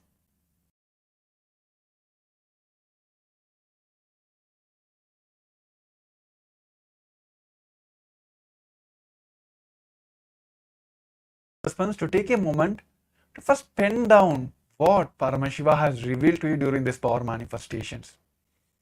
Whatever you have seen during this power manifestation, let's pen down. Whether it's any shape or a color,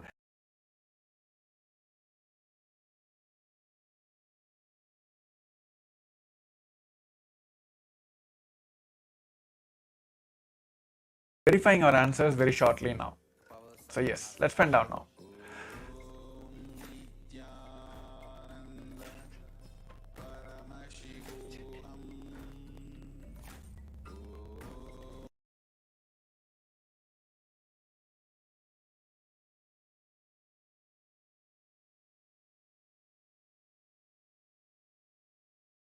And also, you can put it in the Zoom chat also, moment you pen it down. You can type in the Zoom chat also that what all you have seen.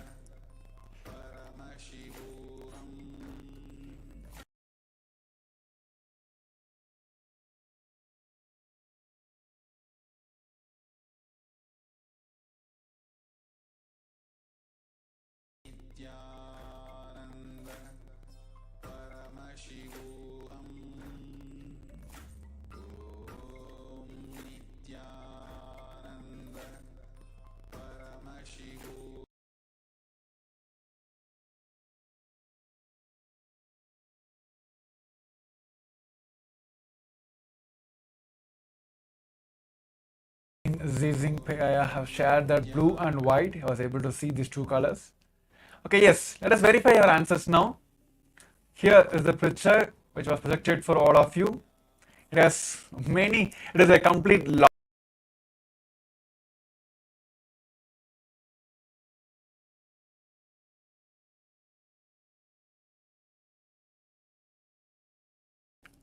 The air transport, and also it has the ship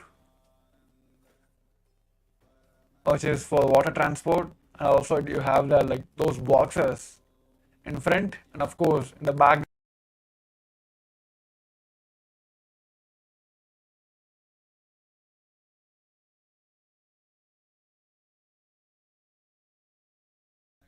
and it has a mild violet background. When you speak about the object, there has a plane, a ship, a cargo truck, cargo boxes, and the earth.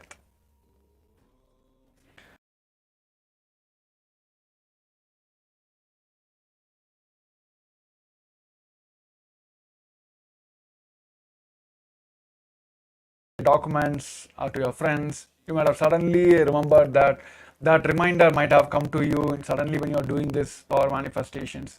So there are multiple ways. That's why we asked you to pen down what and all it have gone through.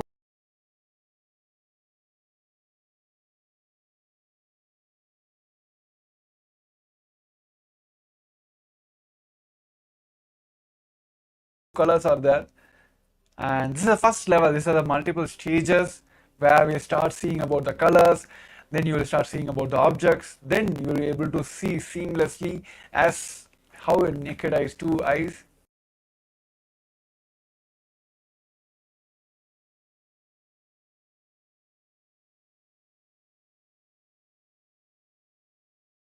Of you to manifest through the third eye.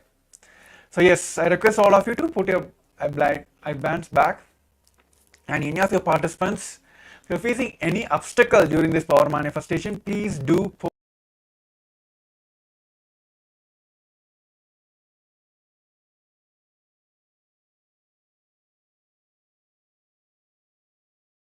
So with this, we'll enter into the second round. I request all the participants to make sure you put your blindfolds back, make sure it is completely tight.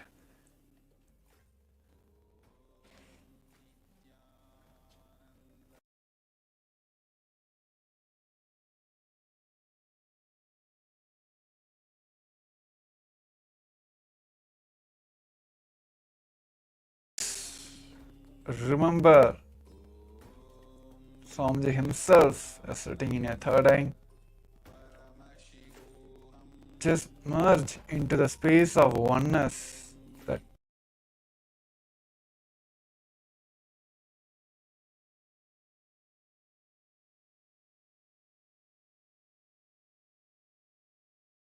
let us chant the Mahā Vakya Om Nithyananda Paramashivoham intensely. Om Nithyananda Paramashivoham.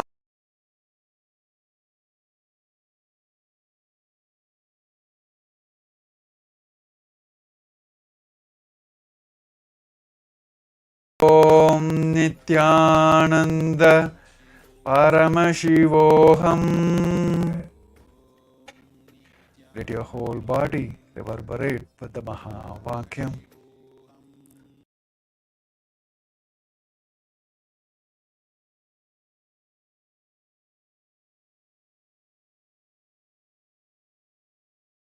Om Nithyananda Paramashivoham.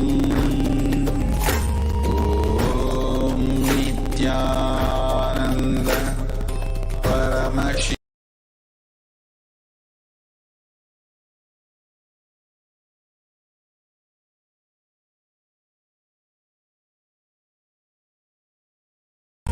Om Nithyananda Paramashivoham. Om Nithyananda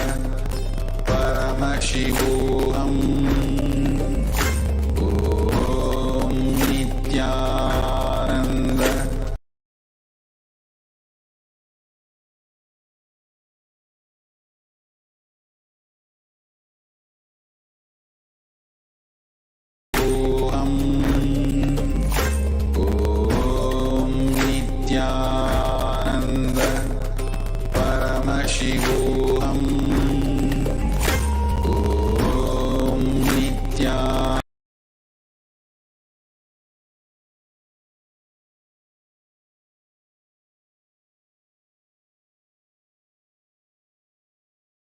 Paramashivoham.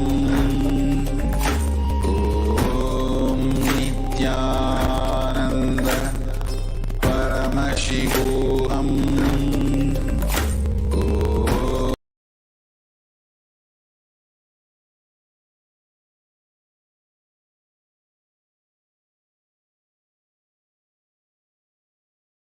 Nanda Paramashivoham. Om Nithyananda Paramashivoham.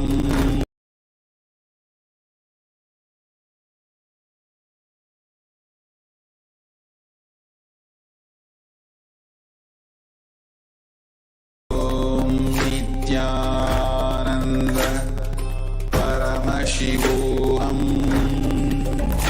Om Nithyananda Paramashivoham.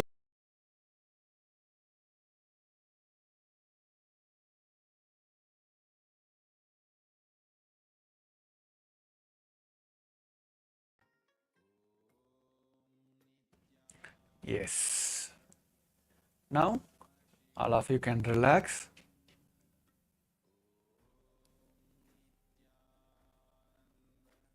You can remove your eye bands and slowly open your eyes.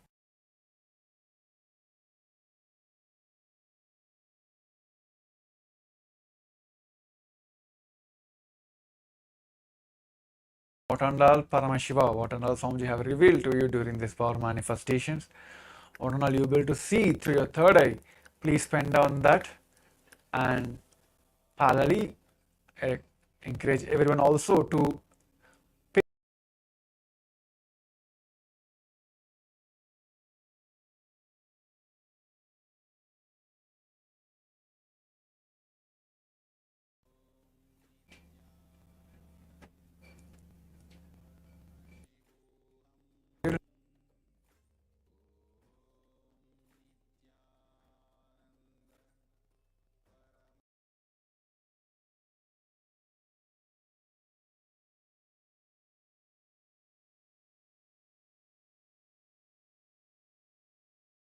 to just penning it down on a notebook. So request you also to please paste it in the Zoom chat also, that what you're able to see.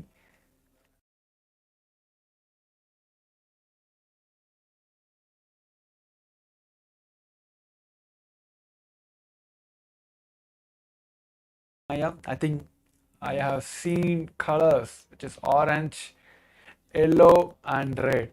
Okay, yes, that's wonderful. So let's take a quick moment to verify our answers now.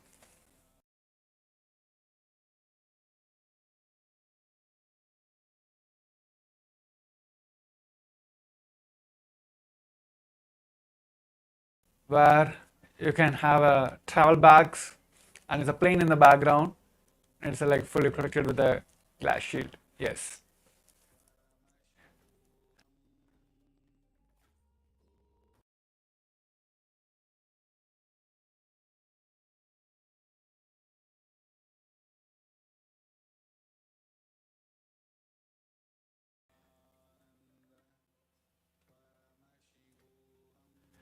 Okay, yes. So now you can verify yourself and you can also post it in the Zoom chat that how much you are able to manifest this power, are able to see.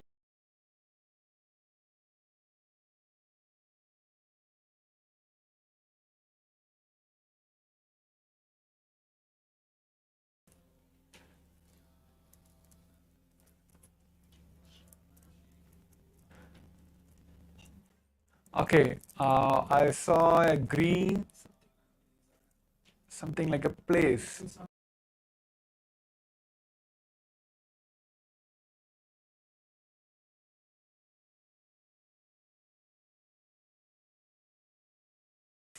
Place, okay. That's really wonderful. Maybe you can just zoom in and then you can see behind the plane there is a few trees I can see. Okay, yes.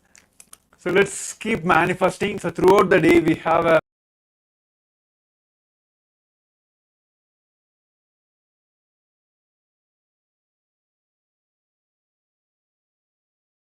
whole thing is boils down to oneness and how you are able to manifest that oneness with Paramashiva and Swamiji.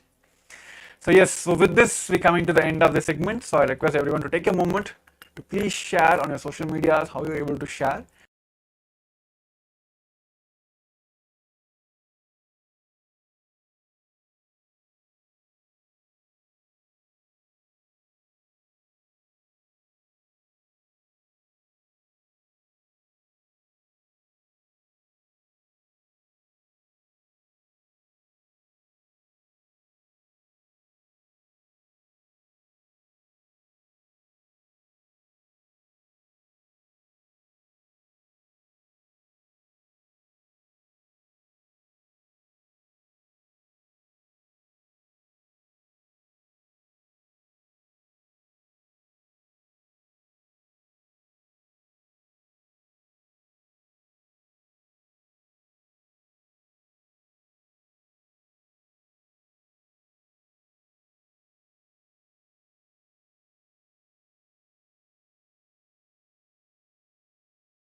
sometimes you will be so sure of you, you will not bother about this external world. You only want Kailasa. I'll tell you, just 2-3 days before, from my Purvashram family, I got a phone call.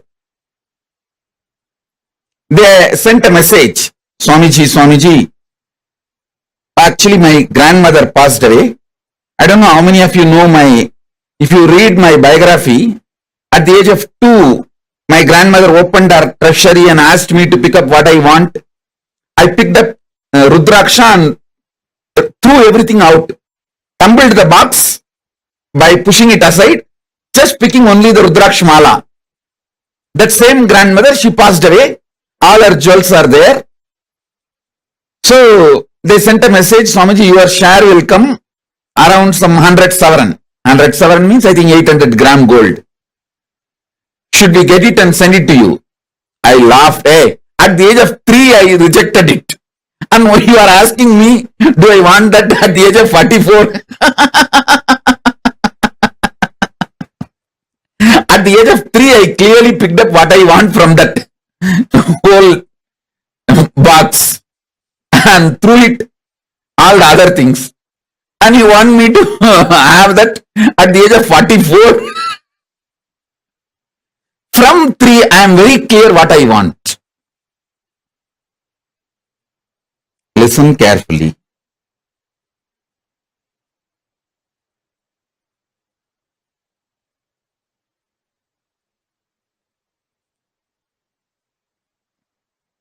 The consciousness I carry now at this moment is Turyatita. Listen. Listen carefully. Consciousness I carry is Turyatita. The consciousness you all carry varies. Sometimes it goes to deep sleep, sometimes dream state, sometimes waking state, sometimes in the waking state you dream. It goes ups and downs. Listen. The good news is I can connect my breathing with all your breathing and infuse my consciousness into you. The great news is whatever infused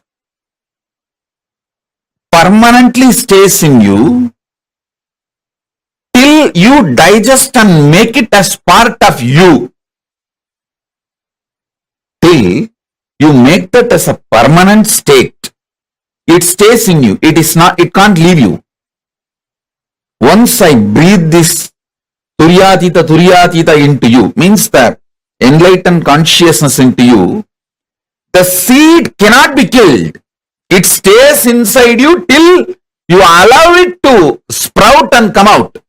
See, in Indian villages, mothers will frighten the kids saying, don't swallow the seed of any fruit like a grape. Any fruit when they give, they will tell, hey, you should not swallow the seed. You should put the seed out, spit it out. If you swallow the seed, the tree will grow inside your stomach and through the nose, ears, all that branches will come out. How many of you heard this?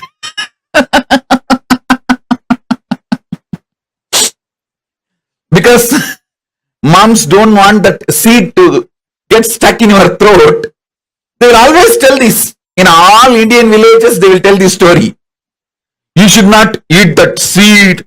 If you eat that seed, the tree will sprout in your stomach and then branches will come out through your ears, nose and mouth. So listen, same way, the enlightened consciousness which I am putting inside you till it becomes tree and branches come out through your ears, nose, eyes, it cannot be killed. It stays inside you forever. And every opportunity it starts sprouting. It starts opening up. It starts growing.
and a deep sequence so beautifully explained to all of us about the process reach Mahā KAILΑSA, how to connect with Swamiji, how to connect with Paramashiva, and how Paramashiva is manifesting himself as Guru for each one of us.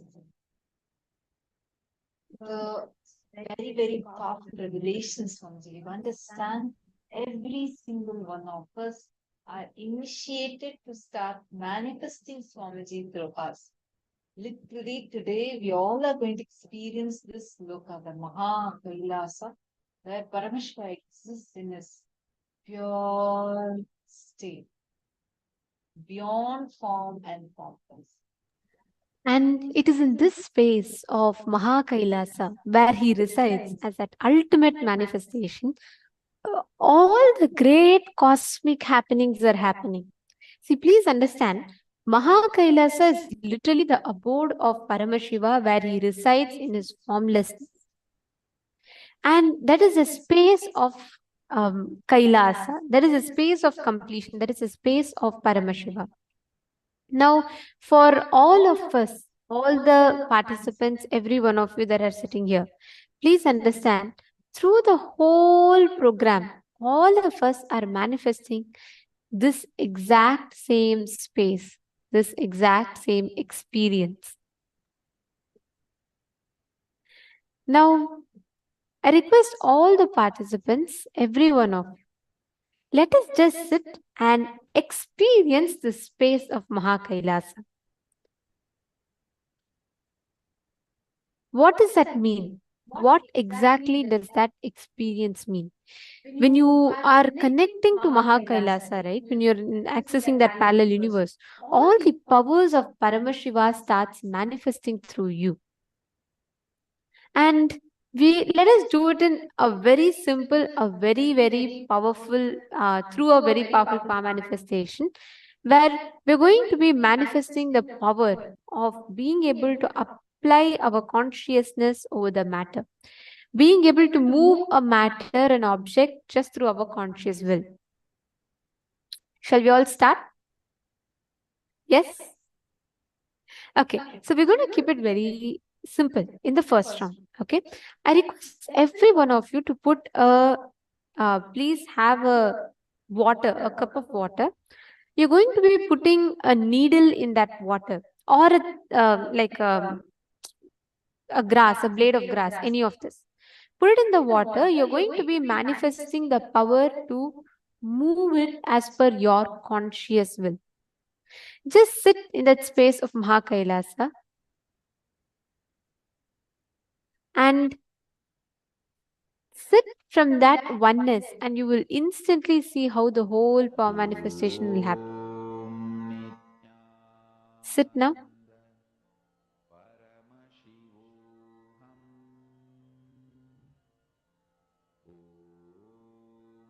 Start manifesting.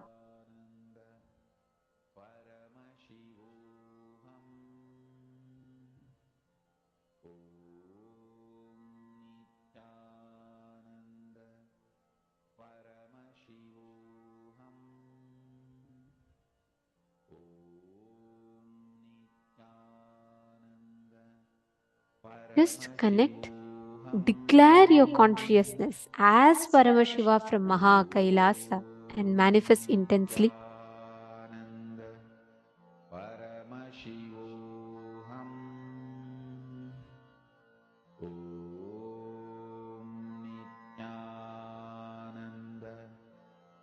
Paramashivoham.